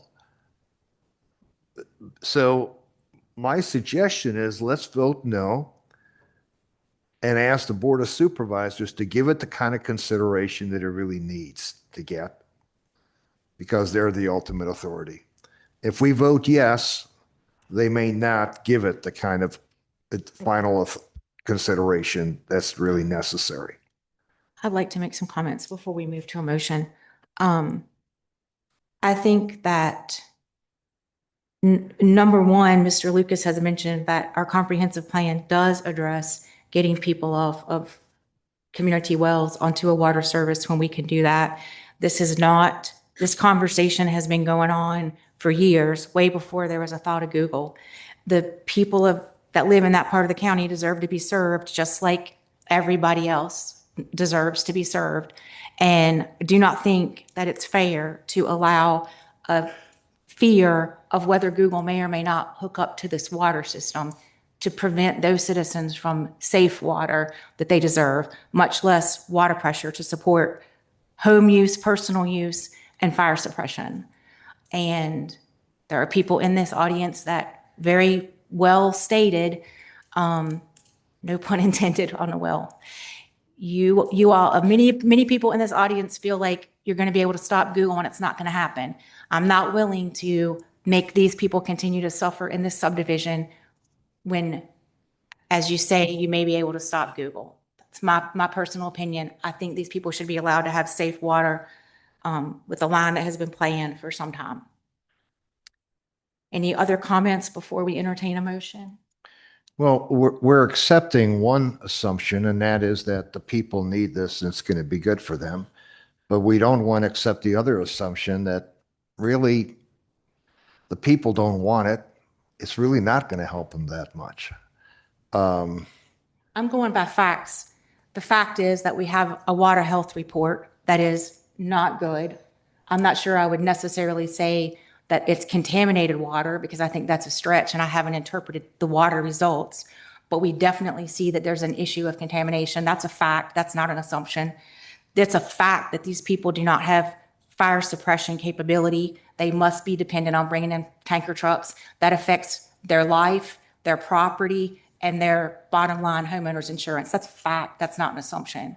Well, And a split vote could very easily send that same message. It could, yes. Let me suggest something though. You can make a motion however you wish, Mr. Tyson. No, I'm not ready for a motion. Oh. Just for additional consideration. And what I was going to say. Sorry. Gone. Just give me a moment to regroup here. What I was going to say is common sense. Okay. If we were having a water problem, if any of us had a water problem at our home with contamination water, bad pressure and all that, and there was a motion before this committee or the Board of Supervisors, I can't imagine we wouldn't be turning out asking for it to happen. There's nobody here asking for it. I don't understand it. It's just common sense that if they're so adversely affected and they're going to be so, they're going to benefit so significantly by this, that at least one person would show up and say, hey, please do this. I think it goes back to your comment on assumptions, which is valid in this case. My assumption would be that people believe it's going to be addressed appropriately and taken care of. I've gotten some phone calls to say to support it, just like I've gotten phone calls to say not to support other things, but the people don't show up to speak. They think they've contacted, I guess, a member to represent them. I don't know. But I mean, your point's valid. I think you can assume people are too busy to come, or people don't care, or people think that they're going to be taken care of. I don't know. If the vote is split, does it still go before the Board of Supervisors or does it stall here? We must vote tonight. So we must vote to approve or deny tonight. And that recommendation will then go to the supervisors. It's a good question for the attorney. If it is a 50-50 vote, what does that do? Like if we send a message to the board with a 50-50 vote. A 50-50 vote, I mean, it sends a message, I suppose, but it would be a 50-50 vote is nothing. It's whatever motion was made fails. So this is going to go to the Board of Supervisors either with a recommendation of yes or no. And if you do nothing, then it will go with the recommendation of yes. You would have to vote affirmatively to have a recommendation of no. Now, admittedly, a 2-2 would be reflected in the minutes, and I'm sure that Mr. Nicely would communicate that to everybody, but I'm sorry, what minutes? These minutes will not occur until well after the Board of Supervisors meeting. okay. There's a summary. There's a minute summary that goes to the Board of Supervisors with the package. There is no minutes summary that goes to the Board of We Supervisors. do. We send a page of information along with your recommendation and some other pertinent information with every decision that goes to the board. It's just It's in not the the board full document. minutes. And for the matter of record, we have ex officio Board of Supervisor member here who conveys that information. And I'm glancing around and we have 2 Board of Supervisors in the audience tonight. Thank you guys for adding an extra meeting to your life. So I think 3, I'm sorry. So I think the information does get relayed. Yeah. To your concern, Mr. Tyson, I think the information gets relayed. Well, I was told that one supervisor that always attended because that's the only way he knew what was going on here.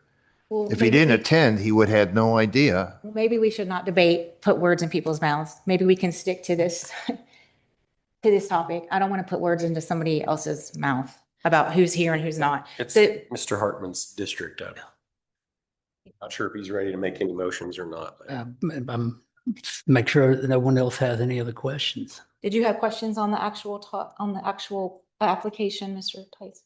No, is a protocol for the district Yes, sir. commissioner to make the motion? Yes, sir. Oh, that's nice. Okay.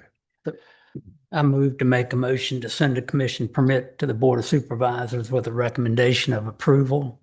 This recommendation is based on the requirements of Section 25-5811 Public Zoning Ordinance, been satisfied, and protocol should serve the public necessity, convenience, and general welfare and good standing zoning practice.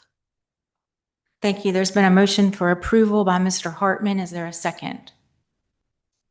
We can second that motion. Second by Mr. Lucas. All in favor say aye. Aye. Opposed? Nay. Opposed. Okay. Let's do roll call because Mr. Hartman. Mr. Hartman signifies approval. Myself, I signify approval. Mr. Lucas? A nay. Okay. Mr. Tyson? Nay. Okay. So we do have a split vote, 2 in favor, 2 opposed. That's the motion. So it fails on our part. It will be forwarded to the Board of Supervisors with a recommendation of approval.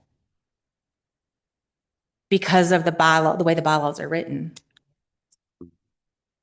Okay, So now we will need to move to the second. Madam Chair, I do need to clarify. That's not a matter of the bylaws. That's a Oh. matter of state law. Oh, I'm sorry. So the General Thanks. Assembly filed that one up, not y'all. Okay, thank you, Mr. Lockaby. Sorry, everybody. Thanks for the clarification. Like to open the second public hearing at this time regarding a text amendment to solar. Mr. McCoy, would you start your presentation?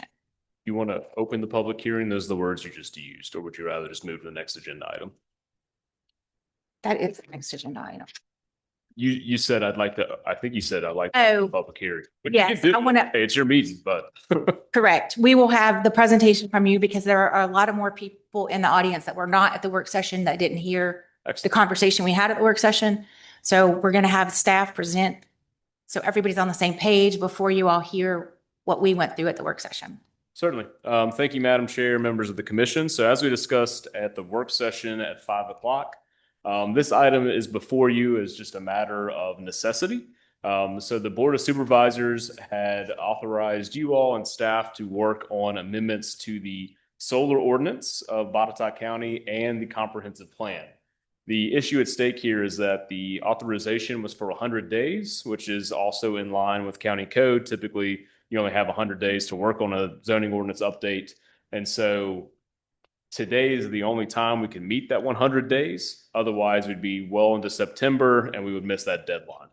So it's here before you, just the zoning ordinance, not the comprehensive plan, because the comprehensive plan was given a much later date of being done November 30th, which makes sense because that is pretty complex as well. So what we're doing today and what we kind of discussed at the work session is that staff is happy to present this information to you all. And it's very rare that we make a recommendation to you all, as we'd like for you all to make the decisions that you feel is best without and kind of that input from staff. But we feel it would be important for you all to make a recommendation of denial on these zoning ordinance updates. That way it gives you all more time to work through those. And with that denial, a request from the board to extend that timeline to work on the zoning ordinance update. So I'm happy to give the presentation, of course. I'll go over some of the high-level details that we discussed at 5 p.m., but I wanted everybody in the crowd as well to know that we have kind of talked about this, and it seems like the path forward may be that, but of course it is your decision to make. So this summarizes what I just mentioned up here on the screen. The additional piece of the background is that the Virginia General Assembly had adopted some amendments to state code that partially preempt our ability to make decisions on solar facilities and where they go in the county. So some of those changes that I'll get into today include some new definitions. So they've added new definitions for a few items there: agrivoltaics, battery energy storage facility, integrated photovoltaics, net metering provision, and small portable generation device. And then some amended definitions were included as well, which include solar energy equipment, solar energy facility minor, small, and utility scale. So there were some changes with the definitions at the state level, and these are all included to align with that to make sure that what we're including in our zoning ordinance does not conflict with what the state is saying that we have to do. We had communicated and, of course, contracted with a third-party reviewer, the Berkeley Group, to review our current ordinance and our comprehensive plan. And when we met with them, we instructed them to provide the most stringent restrictions on these types of facilities. That's what we heard from you all at those public hearings. That's what we heard from the board. And it's what we heard from the folks that attended the public hearing as well. So we recognize that there are some concerns about solar facilities and where they can be sited in the county. And so what we have done is ask them to provide the most stringent, within what state code allows us to do, provisions for siting solar facilities. So some of those definitions that were amended, of course, was solar energy equipment. So that adds battery storage to the definition. One of those big picture items from the state code that was changed was that battery storage is a by right accessory use to a solar facility. So that's something that we can't get out of. That's something that state code requires us to consider. The solar energy facility minor scale, we had a different sizing requirement for that. So that recategorizes that to less than 1 megawatt of production. Solar energy facility small scale recategorizes that to not exceeding 20 kilowatts, so much smaller. And then utility scale is anything greater than 1 megawatt. And it also clarifies some of the intent for power to serve off-site needs, which is something that came up with a potential solar facility being sited in the county, that our code was a little gray as to whether it could only be for solar use on the site, energy needed by the site itself, or if it could be sold back to a utility. So this is a use table, and I know it is incredibly hard to see for the folks behind us, but it is a big use table and includes some of the changes for use districts and where solar facilities can be sited in the county. So on the far left column, you have all of our zoning districts. I think there's 19 of them. And the other columns include where these facilities can be sited in the county. So anything that's red is a change. Anything that's black is what's carried over from our current ordinance. The small portable solar generation device, those are things that you as a homeowner can plug in and use the power for your own home. As my understanding, we're one of maybe 2 states in the US that permit this type of tool to be used in your home. And those are all the permitted uses. You'll see those are all in line with where residential developments can go. No changes to the small scale and minor scale roof mounted facilities as far as they can be sited. And then you see that there are some changes to the S, which was permitted by SEP only, to permitted by right. That's for those minor scale ground mounted facilities. And then for utility scale, you'll see some addition of SEP uses. That is required by state code. Anything that's zoned commercial or industrial has to be able to allow those by SEP. You can do it by right, but we figured we didn't want to do it by right. We wanted to do it by SEP. So solar facilities are one of those that have additional standards in line with them. Not every development has those, but solar is definitely one of the more stringent uses in the code as far as development standards are concerned. So amended setbacks in line with state code changes. And this is a win. I think this is an addition of setbacks from wetlands or perennial streams that was included in this new ordinance. It clarifies the erosion and sediment control regulations. There's nothing particularly new about these. It just actually directly references DEQ standards now. There is an addition of wildlife corridor requirements for fencing. So basically, wildlife has some issues if these solar facilities are all fenced in. They find it very difficult to move throughout. So when they develop these sites, we want to see them actually develop them in such a way that wildlife can go through those parcels still. Something that is a big change is the reduction in the required vegetative buffer width. These are per state code changes. So that is a reduction from 150 feet to 50 feet in width. And then also a reduction in new tree planting size from 5 to 3 feet. So that's one of those things that we can't get out of.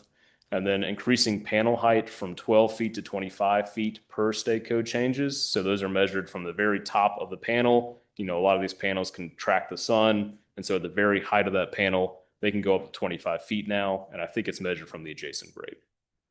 There's also, as we discussed in the work session, one of the things that we heard from you all and the Board of Supervisors and the folks who attended the meetings is that we did not want to see solar facilities on prime farmland, and there was a big concern about erodible land in the county and whether these facilities can be sited on that. So you'll see in the updated code that we've actually prohibited those from being sited on anything that includes prime farmland or anything that's identified as highly erodible or potentially highly erodible land. Those are definitions that are provided from USDA and do include, as we discussed in the work session, some maps as far as the prime farmland is concerned and the soil types that are included for what is actually erodible or highly erodible. And then this last bit we didn't get to in the work session, but is a little secondary in some respects to those more bigger picture items, is that for development standards, we asked them to take a look and if it was feasible to require community meetings to be held in the same magisterial district as the proposed project. In the code that it was currently written as, we just required them to have a community meeting prior to an application. We didn't specify where it needed to go. And so the one facility that wanted to go off Catawba Road actually had a meeting in Blue Ridge. So we wanted to make sure that the folks that would be locally impacted by that wouldn't have to travel too far away. So we asked them to identify that those community meetings happen in the same magisterial district. So hopefully that helps a little bit there. There's the addition of the Appalachian Trail and the Blue Ridge Parkway, other scenic byways to the required environmental and cultural resources report. So that is something that every potential solar facility needs to submit to staff prior to holding a public hearing. And this just spells out that if we want to see any impacts to those specific cultural resources that we have. Requires facilities to comply with DEQ stormwater requirements, as I mentioned before.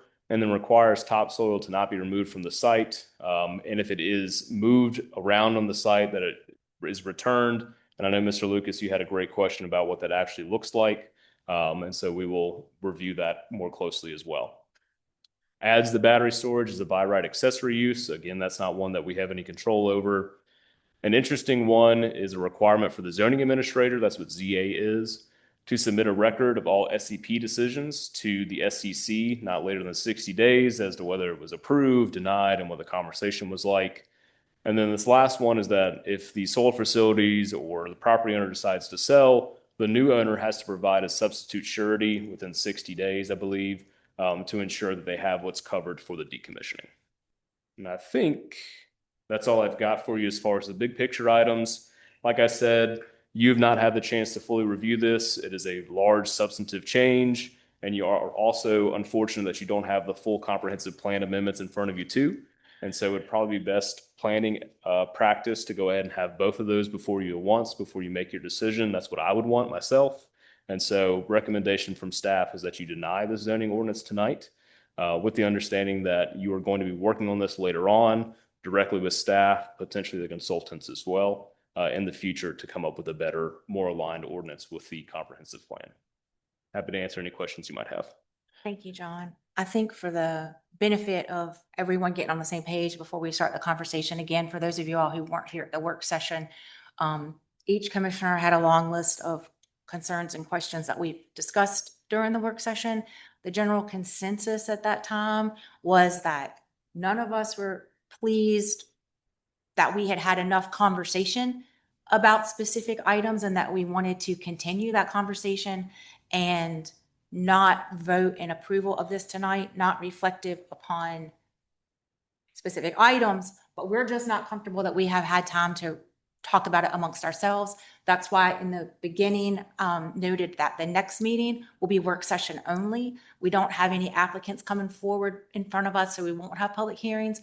So we will start at 5 o'clock still, but the entire thing will be a work session if anybody's interested in coming to hear the further conversations that we have after we have some of our questions from this evening answered by staff, and we'll talk about it next week. I mean, at our next meeting. For example, Mr. Hartman had some points that we didn't get to in the work session that he wants to highlight quickly for public record, and that we will all be circulating these questions and be prepared for the next work session. So do you want to start with that? Yeah, I've got 7 questions that I, not knowing how this would be tonight, so I've got those that I'd like to pass out. And I agree with you here. That's just a quick package that was put together, and we really didn't have time to view this whole thing. So I was worried that I better have something organized here to kind of pass out. So I'll pass these out to you. I can hand them down for you if you want to speak. Take one and I'll take, I don't know. Well, okay, gotcha. Yeah, you take yours and speak, and I'll be your secretary. Thank you. Who gets to put it How many on? Why don't you? minutes? We'll put that with the minutes.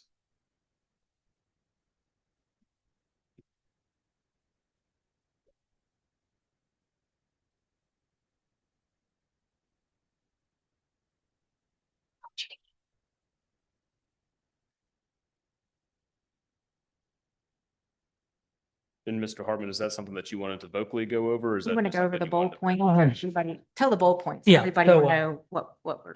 I felt like that a lot of things, some of them got taken out of this. And so I really wanted to go over to say this.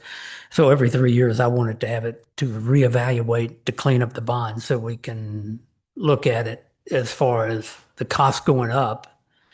And they would have to pay that expense if it goes up. And I also wanted to look at the sinkholes and steep slopes and the fragile genetic approach, that we would look closely on that is a big part of it. The developer must pay for this, that it won't trigger cracks and limestone and sinkholes. This is important. Pre-construction safety for batteries. A lot of them right now don't do batteries right now, maybe, but down the road they might. I'd want to see that was dedicated, contained, and in a water loop so that if a fire broke out, it wouldn't be toxic runoff. I wanted to make sure that the special exemption protection to our neighborhood, that the attorneys would have confirmed that moving forward, that this utility is entirely under special exception, SEP, that would give us absolute veto power, that this would give us things like if it's not a 1 mile buffer, refusing to meet the 75-mile property setback, 200-foot buffer, failure in any way with the scenic view sheds, failure with the type Grovely, any layout that fails to protect the neighborhoods, the noise, the glare, the visual caused by putting these panels in, that we would have the ability, if they didn't do burying the cables, I think that was something new that has come out. If we would have full legal right to deny a solar farm coming into property in Botetourt. We want a third-party independent inspection paid by the developer so that the solar company and staff wouldn't be taking care of that. They would be looking into the inspections weekly, doing the construction, annually doing the annual inspection to check, and they're able to be checking for the evergreen, the buffers, violations found would trigger immediate stop work order if that wasn't up to code.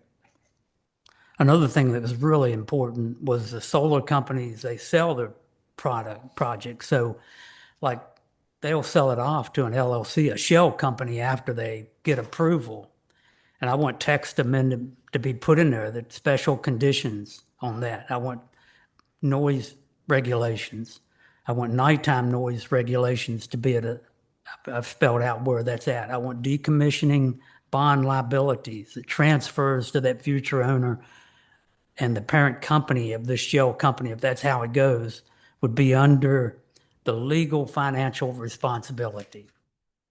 And I want chemical and herbicides. I do not want them to be able to use chemicals and herbicides all over that property to run down in the Keith limestone groundwater. So I would ban all chemicals. They would have to manage that with habitat, rows using mechanical mowing or grazing livestock. These are things that the county citizens need to have in there to protect them. And it's things that can slip by that really mean a lot.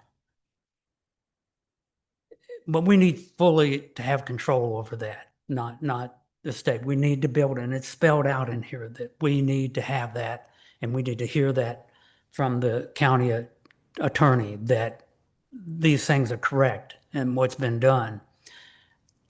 They did a good layout, the way they put it together. I think that was good. I don't like some of the things they took out, and I'm trying to put them back in. And this might not be, everyone else might have opinions too, to what they want to add into it. But for me, these are not negotiable. They've got to go in, and we've got to protect the people, the citizens of Botetourt. I have a recommendation maybe for staff to consider. For our next work session, could you prepare a table for us? Some of the points that were in our packet, I appreciated the track changes that showed us what was different. I liked that part, but I also sometimes had to keep going back and forth to confirm that this was due to a state regulation. Even in the slides, sometimes it's really clear, sometimes it's not. Yeah. And even with Mr. Hart, what I was going to ask is if it's possible to have the Berkeley group or you or whoever go through that packet that you gave us and make us a table that says, these are changes that we must comply to because it's state law. Yeah, so sort of that. Well, I say what Similar to that. might also be helpful. I mean, certainly you've coded things red that we've changed. If you actually make a different color and just say, these are something that we can't change because of the state law, And that might actually make it easier. And then you wouldn't have to redo it, just change the colors of which ones were mandatory by the new state law. That's a good. Goes to some of the points that Mr. Hartman has listed too. I think some of these things, whether they are valid, we can't do it anyway because it's the new code. And if you could include that in his statements. So when we start out with the work session, we're starting out from a good baseline of what we are allowed to do versus we don't have any control anymore because of the new law. Yeah, because Yeah, as much as I want to do some of these things, I don't know if we're able to. That's Right. the only downside. yeah, it's a fantastic idea, and we will definitely do that. I would want that myself. If anything is less stringent, it's because state code requires us to do. There was no communication that suggested we want to make anything easier on these companies.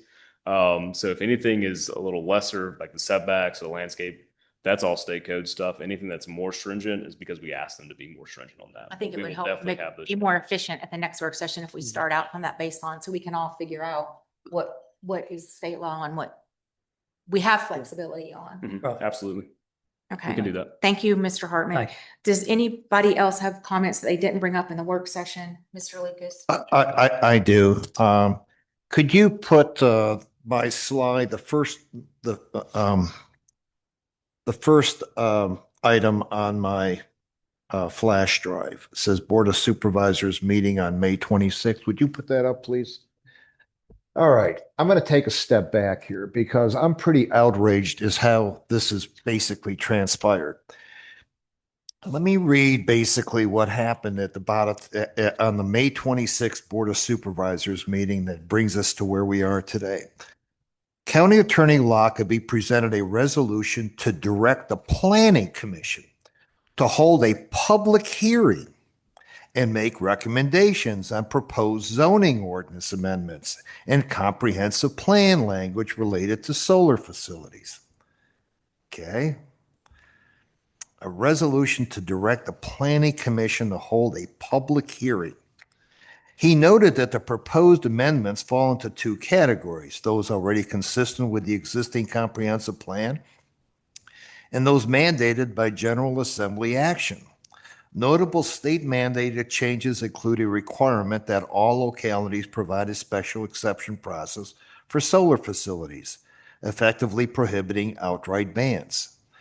Reduce setbacks for most solar facility types and incorporation of DEQ environmental compliance language into local zoning ordinances. The Planning Commission was given up to 100 days by law to respond. Though the board indicated preference for exception action, a separate, more deliberate process was directed for comprehensive plan review of renewable energy policy with a recommended completion deadline of November 30th. So the motion was then that the board direct the Planning Commission to consider and make recommendations on the proposed zoning ordinance amendments and amendments to the comprehensive plan related to the solar facilities. And it passed unanimously. Mr. Snyder, Mr. Nicely, Ms. Rothman, Dr. Scott Horn, and Mr. Michael. Okay? All right, so that's what passed. But that's not at all what happened, is it? What happened is that the administration took it to the planning department, to the total exclusion of the Planning Commission, hired a firm, contracted the firm, gave the firm 60 days to work on this. 60 days. Pay thousands and thousands of dollars for it. And now we have this packet here. It's all these wonderful words that you can drive a bus through. It's got so many holes in it, okay? A firm that basically advertises that what they do basically is help develop solar facilities. Wonderful, okay? The non-biased firm, okay? No one else was looked at for this. No one here was consulted about it. We have this packet now, and we have days now basically to work on it. You all took 60 days, and during those 60 days, none of us were contacted at all in this process. All of these thoughts that could have gone into this by Mr. Hartman, Mr. Lucas, me, our chair, none of us were reached out to. Were farmers considered? The person that came up with the initial language, he wasn't contacted by anybody at all. No input from. So it was done totally in a vacuum. And now this is our starting point. Okay. So, okay, this is our starting point. So one of the things that I stated from the beginning was my concern about proliferation and also decommissioning and restoration. Okay. Almost nothing in here about decommissioning and restoration. Okay. So what are you going to restore to? What are you going to restore to? Somehow you have to capture what you start with if you're going to restore back to it. Not covered at all in any way, shape, or form. Right? So you'd say, gee, okay. So what I thought might be really good here is that as the solar applications come to us, perhaps what I refer to as a solar site condition and satisfaction report be established. Okay. And the company that would like to put a solar facility goes to this solar site condition and satisfaction report and basically satisfies it. And if it satisfies it, it then comes before the board of the planning commission to basically vote to move on to the board of supervisors. But if it can't satisfy those things, okay,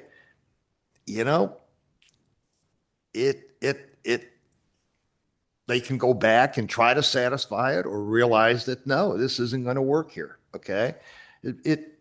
So part of that would be, is it on prime farmland? No. Okay. Is it on highly erodible soil? No. How about wildlife migratory routes? Is it on that? Okay.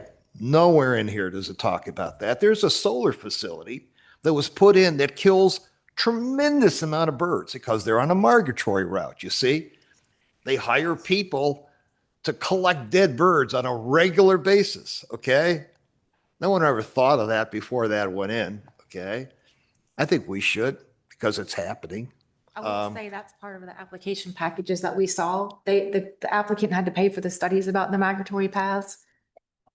So, but it's it's not embodied in this document. Okay. Now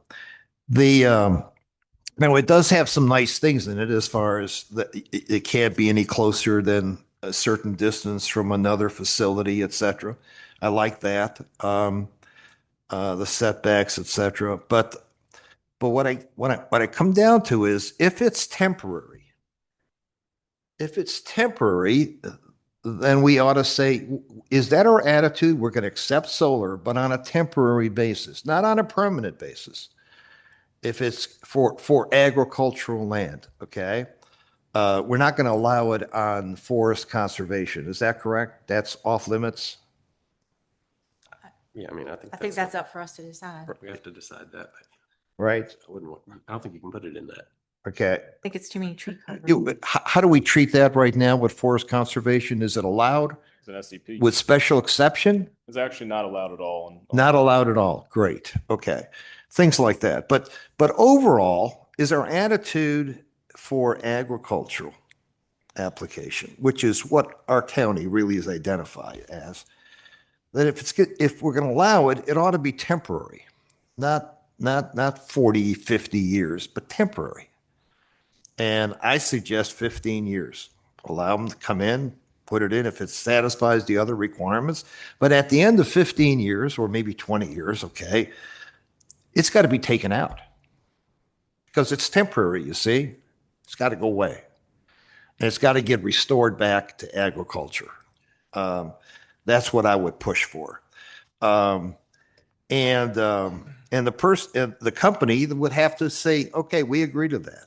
And that within 6 months of the end of life of that facility, which we would define as 15 to 20 years, okay, regardless of what they do to it, okay, that goes away for the health of that farmland.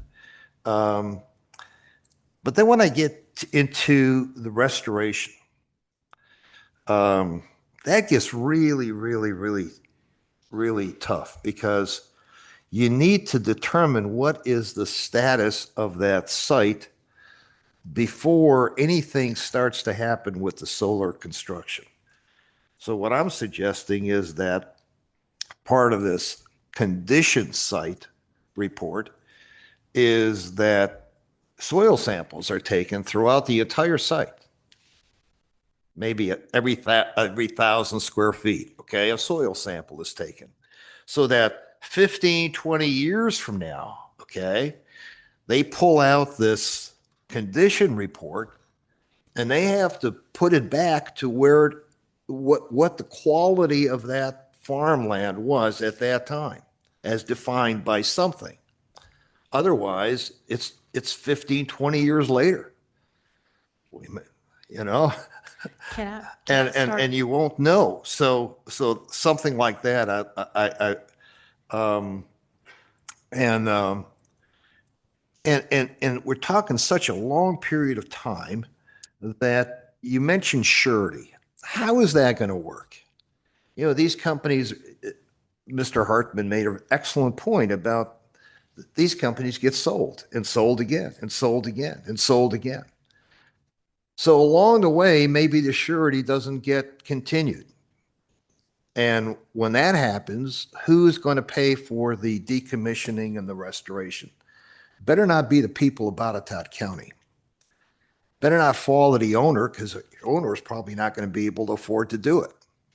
And we don't want a derelict, abandoned solar facility on our landscape. Can I pause you for 1 second? I think that's a good point. And did anything change in the state law about how we already require the bonds, the surety? Anything change to make that less stringent than what we already require?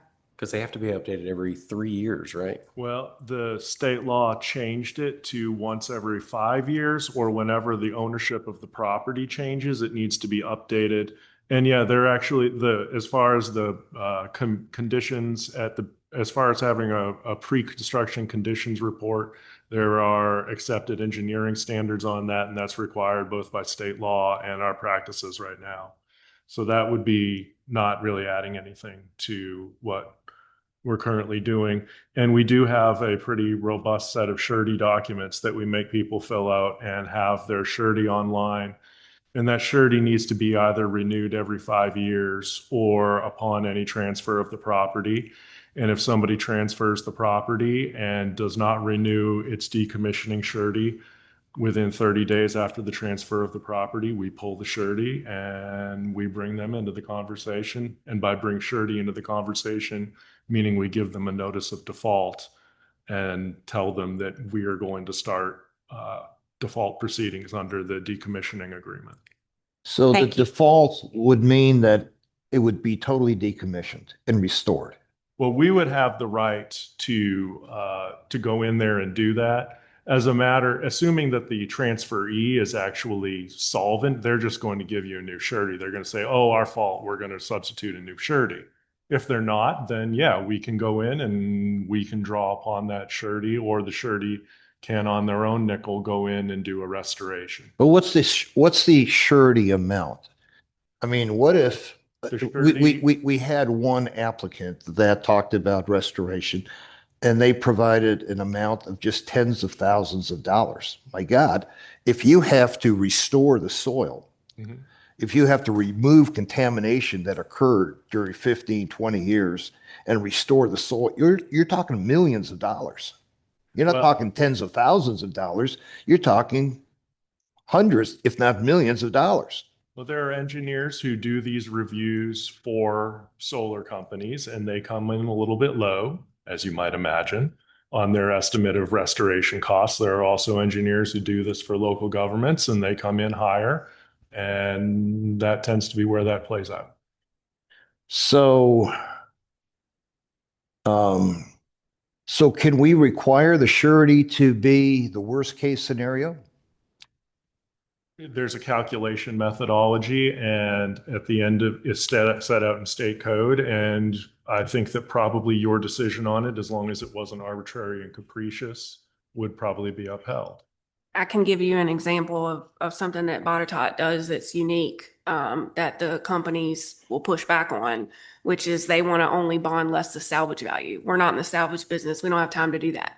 So we do not deduct the salvage value of any of it from the bond amount that has to be posted. And the previous bonds that we've had, we've been very clear it has to go back to the exact pre-existing conditions, whether at a later date, a future official or a future board or a future whoever could decide that they didn't want to restore it for whatever reason, we would still hold the bond for that.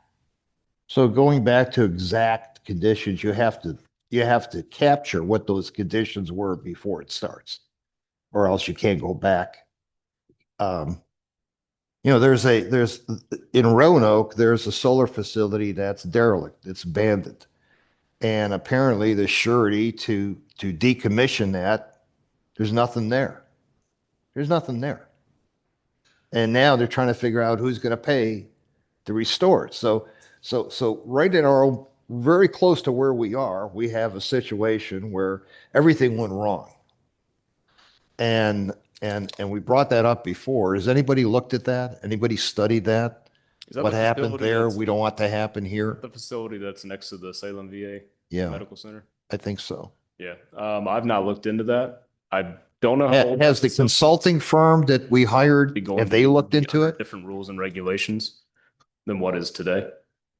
Also, I think we already do better than that because we do require bonds and sureties. So, and it sounds like they didn't. I don't know their business, but No, they, I know you've been making a list, Mr. McCoy, as we've been talking, but I wanted to make sure that a couple of things that Mr. Tyson said, we definitely, again, could you have ready to start out on our baseline conversation at the next work session? Definitely. This issue of restoration and how is that defined? How do you evaluate that? So in some cases, the soil is allegedly left in better condition than before. And how do you define that?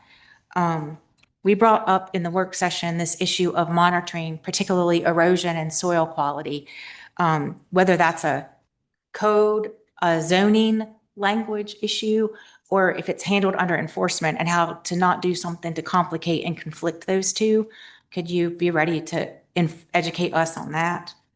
And we also talked about at the work session, this definition of temporary, and are we allowed under the state code to define quote unquote temporary? Can we limit these facilities to 20-year life versus et cetera? So could you see about what we're allowed to do there before the next work session? Absolutely. Thank you.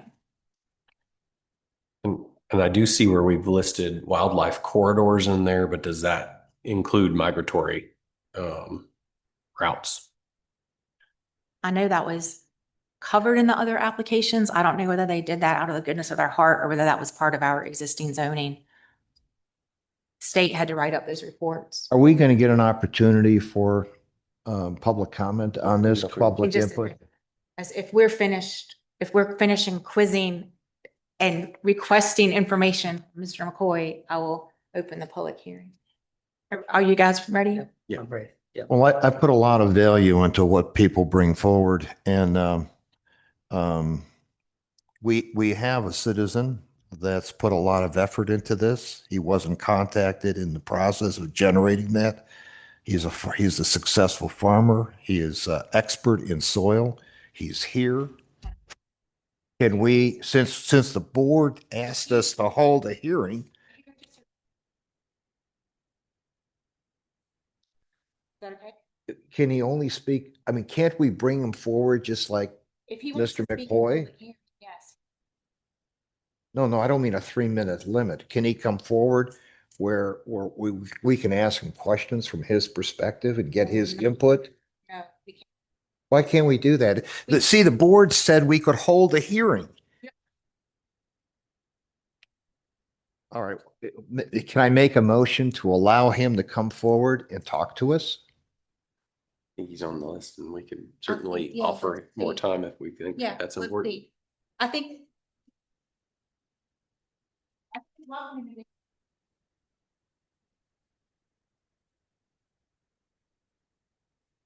Well, tell you what, he can give us his qualification. He's talking about you. If you're willing to do that. I would now like. But wait a minute. I'm not going to be able to ask him any questions. I only get his 3 minutes in. I'm not asking him to come forward as a speaker. I'm asking him to come forward as an expert that we can talk to. But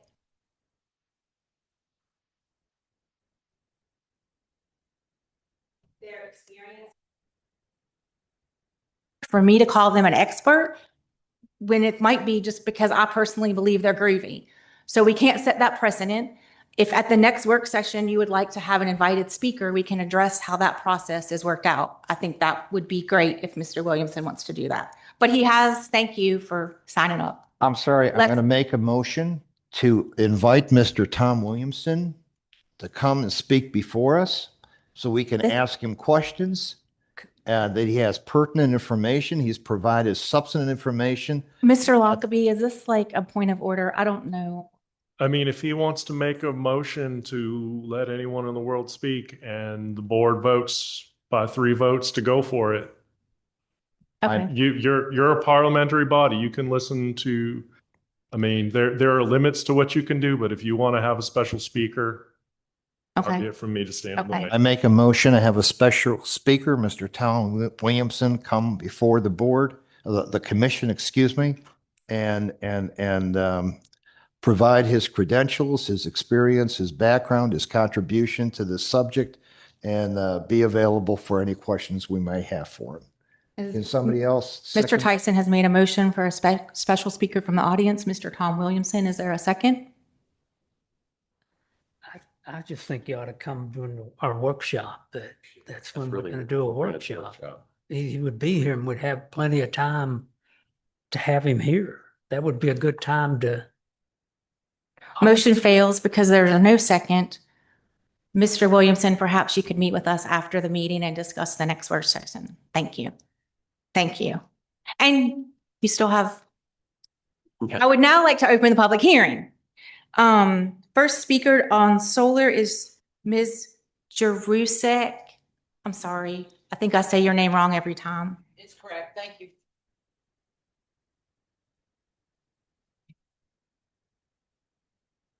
It's working. My name is Shirley Jerusik. I'm from the Fincastle District. I am here tonight because I believe Botetourt County is at a crossroads. This is not just another solar application. This is about deciding what kind of county we intend to leave our children and our grandchildren. I am not opposed to solar energy. I am opposed to turning productive farmland, forests, wildlife habitat, and some of the most beautiful landscapes in Virginia into industrial power plants. Industrial solar facilities are not agriculture. They are industrial land uses. They replace living ecosystems with miles of steel, glass, fencing, access roads, electrical infrastructure, and security lighting. They fragment wildlife habitat, disrupt rural view sheds, and permanently alter the character of the land. Virginia law gives local governments the authority and the responsibility to make land use decisions that protect the health, safety, and welfare of their citizens through sound planning. The comprehensive plan is not just another document to sit on a shelf. It is the vision of our future. The newly adopted 2026 Botetourt County Comprehensive Plan speaks repeatedly about protecting our rural character, preserving agriculture, conserving natural resources, and directing growth where infrastructure already exists. Those words must mean something. If they don't guide your decisions, then they are just empty promises. Over the past year, the people of this county have spoken loudly. We have seen packed public meetings, overflowing rooms, countless public comments, and citizens spending hundreds of hours researching major industrial projects. Whether the issue is a data center, large apartment complexes, or industrial solar farms, the message has been remarkably consistent. The people of Botetourt do not want uncontrolled industrialization of our rural county. Planning Commissioner Mark Tyson has consistently reminded us that planning must be based on facts, long-term consequences, and protecting the public interest, not simply reacting to the next proposal that comes through the door. That is exactly what this commission was created to do. Every industrial project is presented as being unique. Everyone promises benefits, but eventually those individual approvals become something much larger. They become a pattern. And once that pattern changes the identity of the county, There is no undo button. You cannot recreate a 200-year-old farm. You cannot instantly replace mature forest. You cannot restore scenic mountain views once they have been industrialized. And you cannot tell future generations that we simply didn't realize what we were doing. Economic development is important, but not every project belongs in every community. Botetourt County's greatest assets has always been the land, the water, the farms, and the forests. Please do the right thing. Thank you. Thank you. Ms. Smith, you're on solar. Okay. Next up would be Ms. Wilhelm on solar.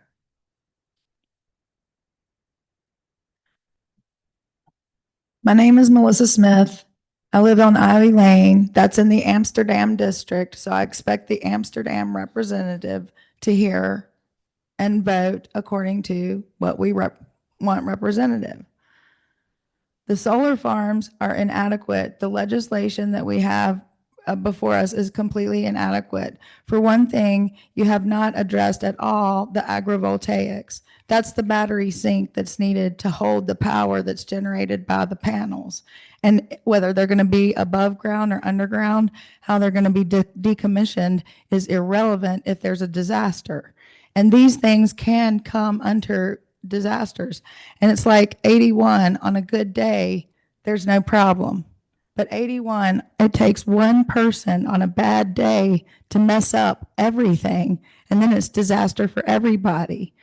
I have serious problems because there's no oversight. There's been no oversight for what the Western Virginia Water Authority has been doing. They just get carte blanche to go and do it, as motioned by my representative earlier. And what about the erosion? There's no oversight to check. And Mr. Lockaby says, well, we'll go after them for default. That's inadequate, sir, because we need to prevent the loss of our precious farmlands, and we need to prevent erosion. My neighbor's driveway is one that's susceptible to erosion, and believe me, erosion can be catastrophic, and it can happen in half a heartbeat, and we do not need to make these decisions in half a heartbeat. So I'm hoping that you'll continue the hearing to another time when we do have experts like Mr. Williamson. I'm so aghast and offended. John Alderson is one of my best friend's father. They went out of their way to develop language based on what experts say is relevant with the soil and water and our values, because John Alderson is one of the best citizens Botetourt County has. And he has funded philanthropy that y'all wouldn't even know about. So I'm very disappointed that the Planning Commission didn't get what they were promised by the board to set what the bureaucrats set for us. And the language is important. So I'm encouraging you to have a hearing that discusses whether solar scale is efficient at the 1 kilowatt, at the 20 kilowatt, or the 21 megawatt. None of us can even imagine what those sinks look like until we have some official experts in the solar field, like from the Sierra Club that the data center got to come. These people are around and they will come and give us the information to make better decisions. So I encourage you to do so. Thank you. Thank you.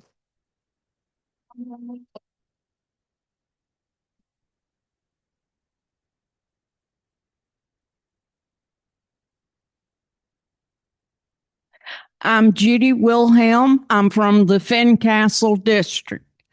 I have no problem with solar energy. If you want to put it on your home or some building, fine, but don't put it on our farmland. Don't allow these big solar companies to come in and destroy what we have here in Botetourt County.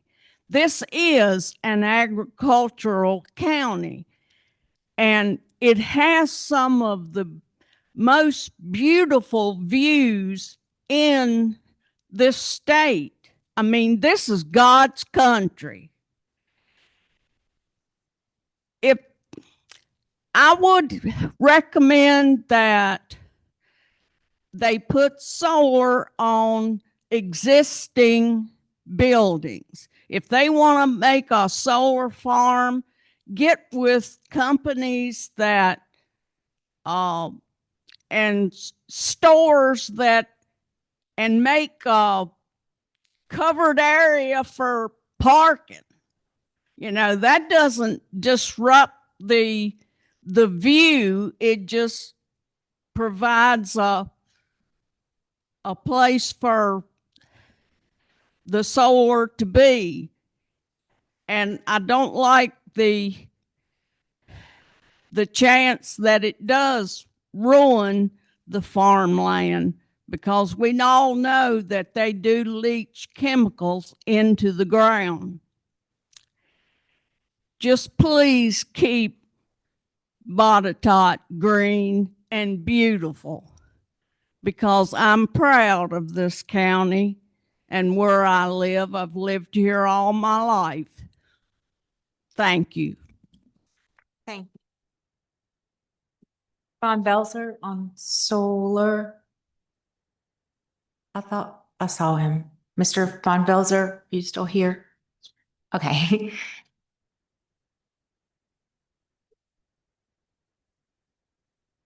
Yeah, I'm Bill Van Velzer, Fincastle District. After reading through the meeting packet for tonight's meeting, I'd like to share with you some concerns I have regarding future construction of minor scale, ground mounted, and utility scale solar projects in Botetourt. In short, I think Botetourt residents, and rural residents in particular, deserve comprehensive plan changes that are as restrictive as possible under the new dictates from Richmond. We can't do anything about the disrespect that Northern Virginia and Richmond area urban dwellers have shown to their rural counterparts. However, we can work to preserve as much of our rural character and property valuations as possible within the framework handed down to us. Referring to the denial of one recent solar project application and the withdrawal of a second at the risk of suffering the same fate, one thing seems clear. Botetourt residents and their elected representatives are not supportive of the General Assembly's and our governor's push to industrialize our farmland. Some of my takeaways are here. It's not an exhaustive list. At the top of my list is to delay acceptance of Berkeley Group's recommendations subject to further review by you, the Planning Commission, and the Board of Supervisors and county residents. Secondly, work to place the strictest limits possible on the number of acres in the county where solar projects are permissible. Push all state mandated setbacks to their upper limits. Opt to require an independent viewshed analysis that overrides any and all input from solar project developer applicants. Enhance screening requirements for all proposed solar projects. Place stricter limitations on lighting. Provide a clearer definition of what constitutes reasonable restoration of property as a requirement for decommissioning. There are a couple of other things. First, I urge the Planning Commission to challenge seriously the objectivity of the Berkeley Group's recommendations regarding comprehensive plan. It is not their job to protect Botetourt County's rural character. That's our job. That's your job. And it might interest you to know that according to Open Secrets, the Berkeley Group's claims of nonpartisanship are betrayed by its political action committee. While it does in fact make political donations to both parties, there's a clear preference for progressive politicians, according to records from the 2010, 2012, 2014, 2022, and 2024 election cycles. Thank you. I got one more little thing to say. You can have 10 seconds. And lastly, I'd like to know if the Planning Commission is aware that according to the Berkeley Group's ArcGIS system, someone here has apparently asked them to offer guidance on a wind project in Botetourt County. Thank It's you. on their website. Thank you. I think Mr. Williamson, you're next up. I'm gonna give him my time. Oh, I don't think we can do that. We did It's cool. It's cool. It's cool. Let's do it. 6 minutes. 6 minutes, 3 minutes. It's all good. Mr. Williamson and Ms. Beasley from the Amsterdam District, Fincastle District, Amsterdam District. Yeah, I'm Tom Williamson from the Fincastle District. I know we've spoken a few times here before about solar energy as well as the policies here in place. And while the Berkeley group here has a lot of good stuff in it, sure, it could be beefed up, and there's a lot of information there. It's 10 minutes long. I could sit here, I could talk to you guys about soil all day if you really want me to. So I studied at Virginia Tech. I'm a successful farmer here in the county. I was a crop and soil scientist. Soils is a very difficult and well thought out science. It really is. Some of the stuff there is very good. Protecting high erodible land is a phenomenal idea. It's very scientific. It's tied to federal law. That way, if the overreaching state government tries to come back at us, they have a really hard time to do that. And this is, if we go ahead and have this put in the applications, when applications are applied in, most likely they'll never even get to this part, to this committee. It would end up being killed at the administrative level, which would be phenomenal. It's one less thing we have to send off to the SCC.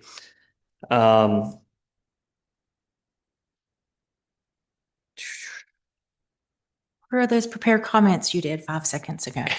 Say what? Where's your prepared comments you did 5 seconds ago?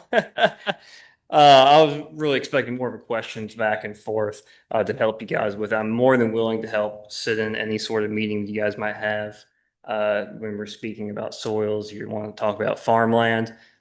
All the farmland, all the soils in this county have been mapped. They've been mapped for a very long time.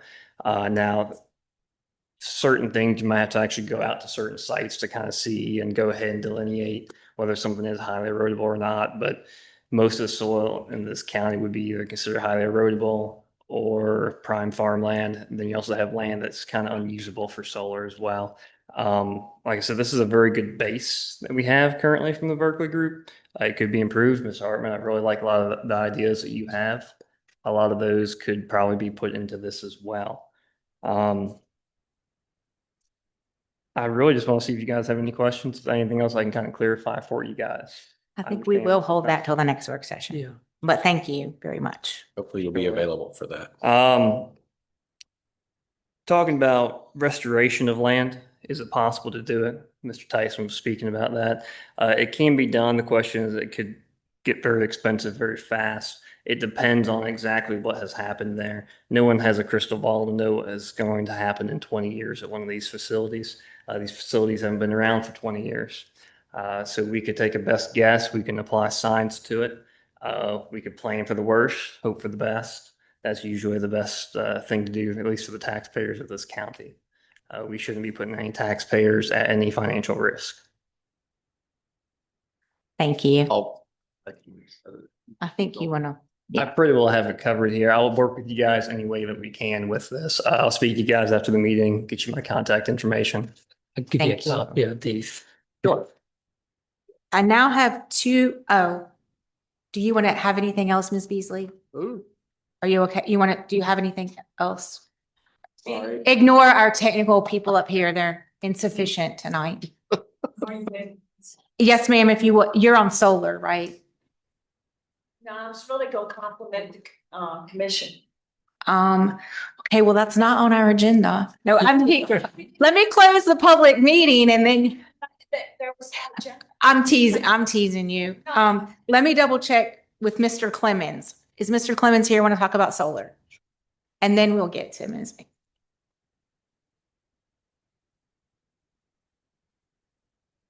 I was admiring the Dean Clemens Fincastle. I was admiring the view out of this building here with Alltech. And everybody talks about the views and historical stuff. I bought a house in Ashley when I first moved here up from Florida, Orlando, to get away from a lot of stuff. And I can imagine what it would be on that first street now on Ashley, looking back over this at night with the lights. I think that probably suck and take a value from your house away. I don't know about solar, a lot about it, as other people do, but I did go to New Leaf's presentation at Aaron Barquette's place in downtown. And they were kind enough, I guess, to serve desserts and coffee to everybody. And New Leaf came out and said what they were going to do, how they're going to do it. And the gentleman on the left there came through some information tonight real quick about the bonds, the life cycle of it, about the land. And it doesn't seem you guys have enough education, or me, to make decisions long term, because there's only one facility here, and that was Amy White's reclusal of her father's farm. I guess that's what it was. So you don't have enough history to learn that. So legally, when they're talking about bonds and other stuff, when we asked that question in New Leaf that night, they had no answers. So you'd say, well, what about this? I don't know. I'll get back with you. How about this? We don't know. So lady speaks tonight about putting it on buildings. Well, you don't have enough education on that. Other communities do. And it seems like maybe you would spend a little bit of time. It sounded like it was going to be a 2-year process or 3-year process to build these things, to look at other options. And why they did a 20-year, then another 5 and 5 behind it is this technology with this goes away. The life cycle of this goes away. And it seems like you should put a lot of energy into this, the thought process, before you move forward with anybody. What is the impact? And the information he gave was, there's 15 things there that should probably be addressed on it. When I first came, you can't say no to everything, but what impact is it going to have and who's going to get it? And one of the things that I asked the question that night, and several people here in the meeting, is they said, well, it's going to be a co-op. So you can join their little co-op. Well, what's the return? What's the payouts? They didn't have the answer for it. I still don't think we got any information on it. So just take your time with it. Make sure you do everything. Where's it going to go? Who's going to benefit from it? Sounds like a very small project. So that's all I got. Appreciate it. Thank you. Anyone else want to speak on the solar? Yes, sir. Could you mind filling out? Sorry, I wasn't going to. Usually I'm loud enough you can hear me without the microphone, but we'll go from there. My name is Shannon Turner. I'm from the Blue Ridge District. Just a couple of questions. If I were sitting up there in your seat, I would want to know.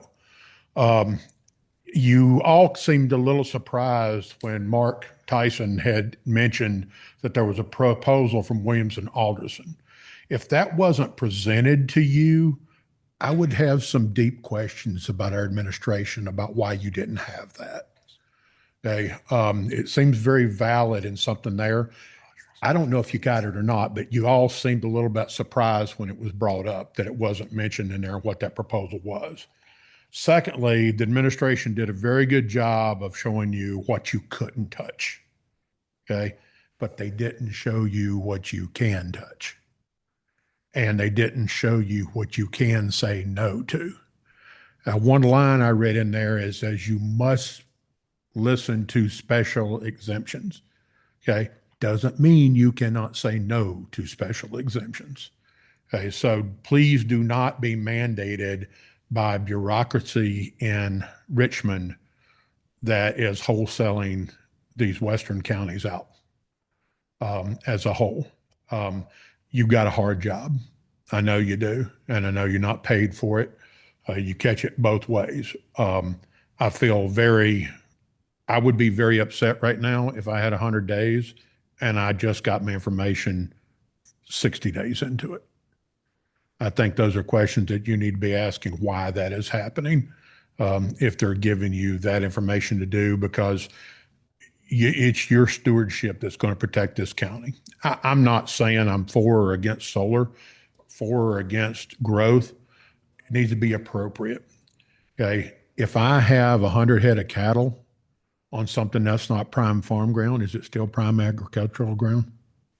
I butchered that, agricultural ground. To me, it is. Just because it's not prime dirt doesn't mean it's not prime growth. And your 100 cattle that's on that ground is still prime. You should be able to protect our agricultural ground for what it is because it has its use. Just because it's not growing the corn, you got what's sitting on it that's taking the corn off the other field to live. And it makes it pretty astute for those farmers that we do that we got to protect it and protect their livelihood with that. So that's what I would say there. I think that a solar farm that is producing the amount of energy for business and sales is no longer agricultural, it's a business. Therefore, it becomes more of a industrial site than an agricultural site. And we should be very careful with our special exemptions on allowing them to go on agricultural ground. Thank you, Mr. Turner. Thank you. Hearing on the solar item, I think we are to the point that we need a motion on this action. I would have a suggestion for the commissioners to consider as we think about timing for this. We agreed in the work session, or the previous work session, to have an extended work session at the September meeting. I just kind of worked out a timeline as we were talking about that. One thought that I had that you guys may or may not agree with, and staff may or may not be able to do it, I haven't brought this up, it just came to me, was to do a specific comp plan update solar survey like we did when we wrote the comprehensive last update. Mr. Tyson and Mr. Hartman may not have been intricately involved in that, but Mr. Lucas was. If we did that and then we had a follow-up work session in October to look at those results and continue to discuss this, I think we would need approximately 120 days to work through all that. So if we were to make a motion to deny and ask for more time, my suggestion is, if whoever is in agreement with that, we use 120 days as a guideline for the requested time of extension. How close is that to the November deadline? Just past it, isn't it? What I was going to suggest, I mean, and Mr. Lockley, correct me if I'm wrong, the board can authorize longer than 100 days if they want on a text amendment. So could we not align it just with that November date to have that finalized then as well? You can have your work session in September, you could meet again in October, you'd have multiple months to work on it. I'm not sure if that's something we can do or not. Generally speaking, zoning amendments are, when they're referred by the Board of Supervisors, it's 100 days. Unless the Board of Supervisors holds a public hearing and gives the commission less time. Our ordinance actually does enable the board to take action to extend the To timeline. extend, okay. And you may just want to throw up by the end of the year. I understand the importance and relevance of this, but if it gives you a little bit of time in there, because if then we don't have to do a lot of mathing. You can consider that, or November, or as soon as your next meeting, just in the event, we don't generally always meet every month. And so just something to keep in mind that will give you flexibility if you wanted it. Okay. Yeah, it's not later than November 30 for the comp plan. In my mind, if you wanted the comprehensive plan, if you wanted to do a survey, which is totally within the realm of possibility, you would probably just want to go ahead and have both those things done at the same time and consider changes to the zoning ordinance. I think that they do need to go hand in hand. And Yeah. But you're saying it would be unusual to ask for it for December, or is that, that gives us a lot more time to I think make you sure can we're ask getting or as much comment as we can. to consider them to give you until December to work on both of them. Yeah. If you wanted to do that. my other suggestion was going to be to the planning commission, and I suppose it could be to anybody here. My recommendation was going to be that we also do like we did as we were reviewing comp plan chapters. Each commissioner took that rough draft, made notes on it, and y'all compiled it so that when we go into the next work session, we all don't have to sit there and give you our litany. You have the table of this change, this change, this change. Each of us have already given it to you. Might make that more organized. Sure. Yeah, we can do that. If you all would be willing to do that. Yeah.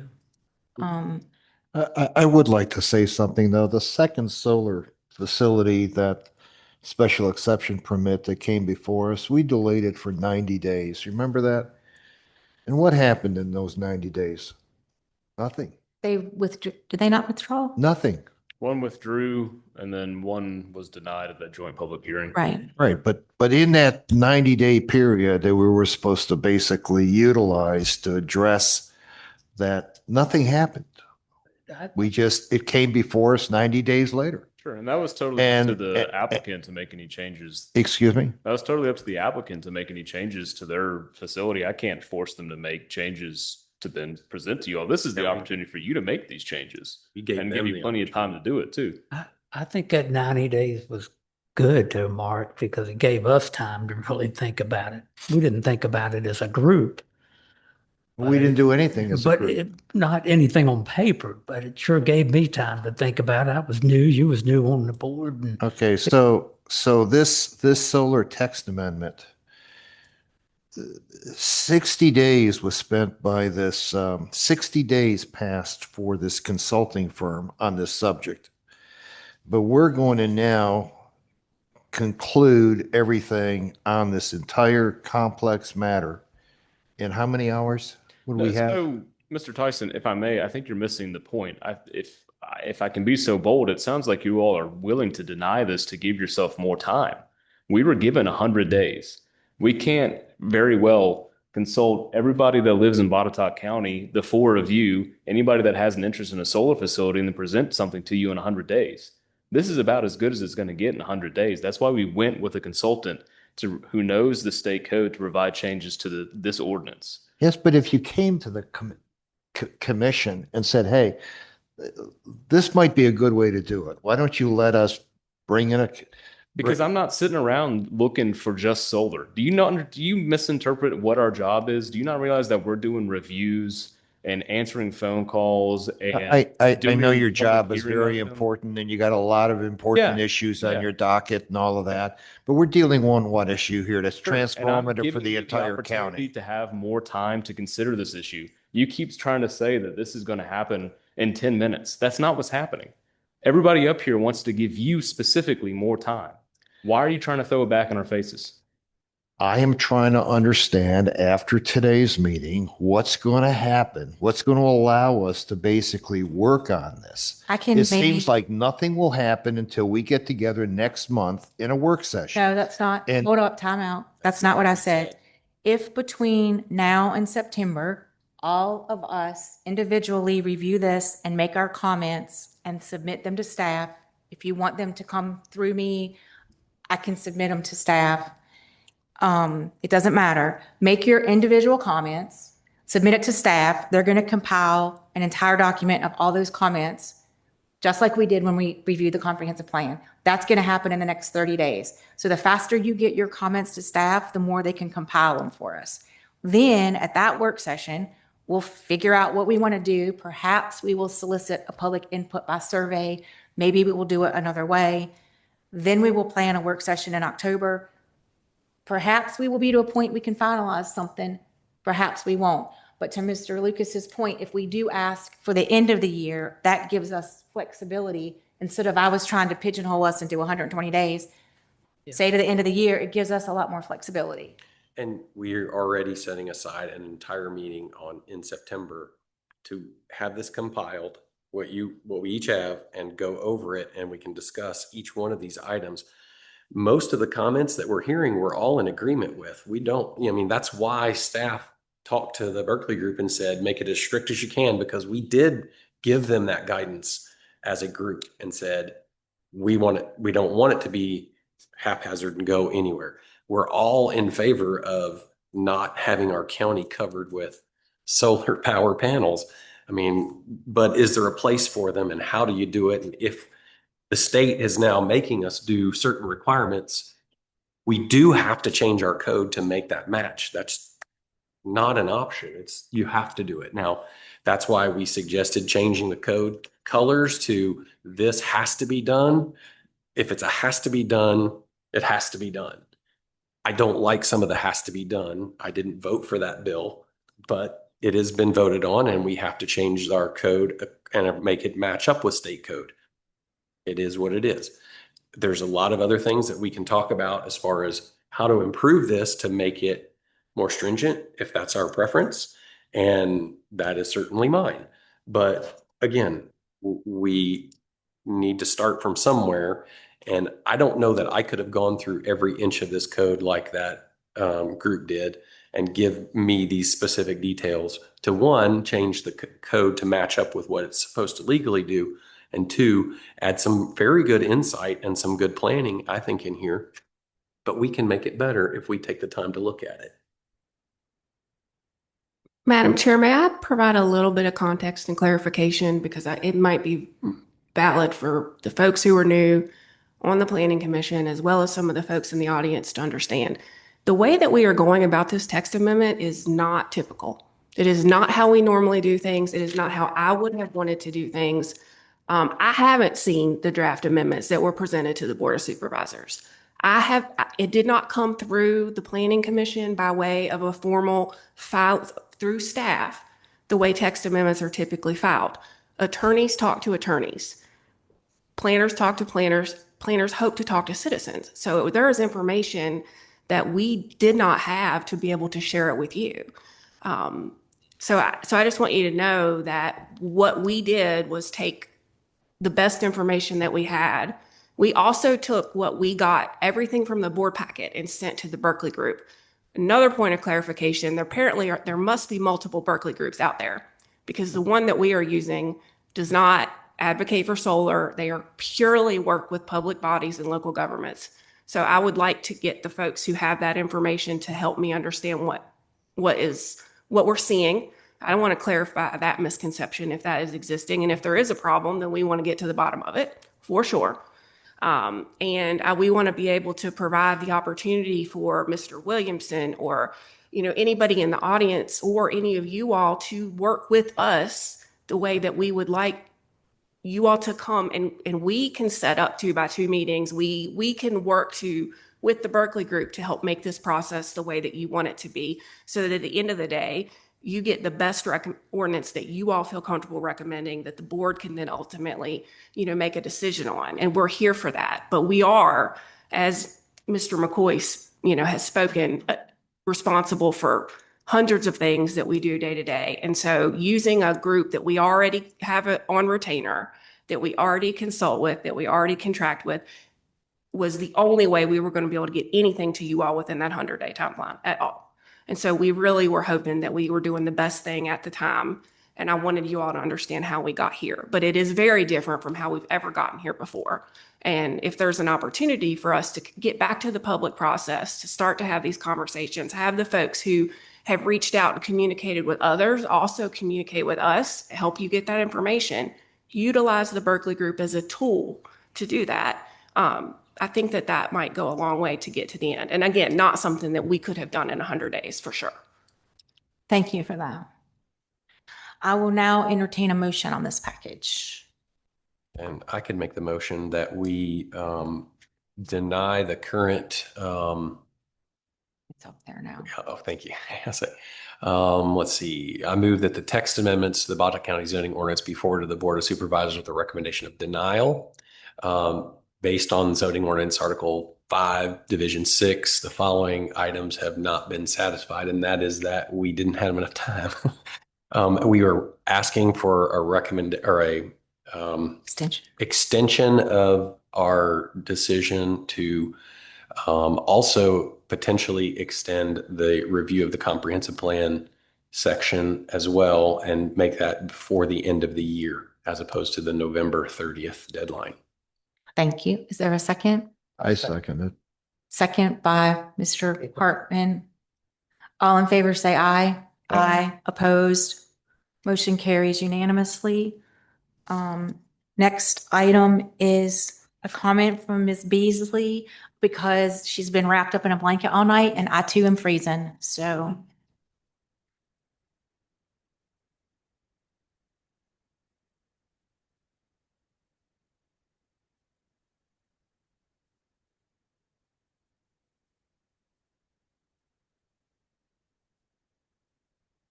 Okay. What is it? Thank you. It's working now? Okay. All right, Jane Beasley, Amsterdam. I was so excited this evening to address you all, and I thought it was just going to come under public comments and agenda items. And there wasn't an agenda out there and I hadn't previewed, so I'm guilty. I just want to thank you all. You're giving citizens hope. It's nothing wrong with disagreeing. Debate it, just like you did in the last meeting. Yes, that was a healthy discussion, but that's okay. You all got through it and so forth, and we appreciate it.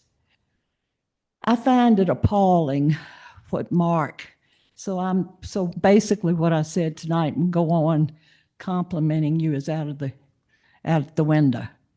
I find it appalling what Mark shared with us tonight. And I find it even more appalling that the county can keep him from contacting anyone in county government. I just don't get that. This is the United States of America, for crying out loud. And to have a deputy come in there and intimidate him like they did, we all witnessed it. We saw it. That's not the democracy that we want, and certainly not what we want here in Botetourt County. And then, Hey, thank you, Ms. Beasley. I'm sorry. We can't continue to talk about that because Okay. I'm sorry. Thank you. I appreciate that, but yeah, we don't have open general comments in the planning commission meeting. It's okay. I took sympathy because you were freezing. I think that is the end of, yes, that's the end of our agenda. Anybody have a motion for adjournment? Sure. Motion to adjourn. Motion by Mr. Hartman, second by Mr. Lucas. All in favor, say aye. Aye. Opposed? Thank you. Carries unanimously. Thanks, everybody, for sticking out in a long meeting.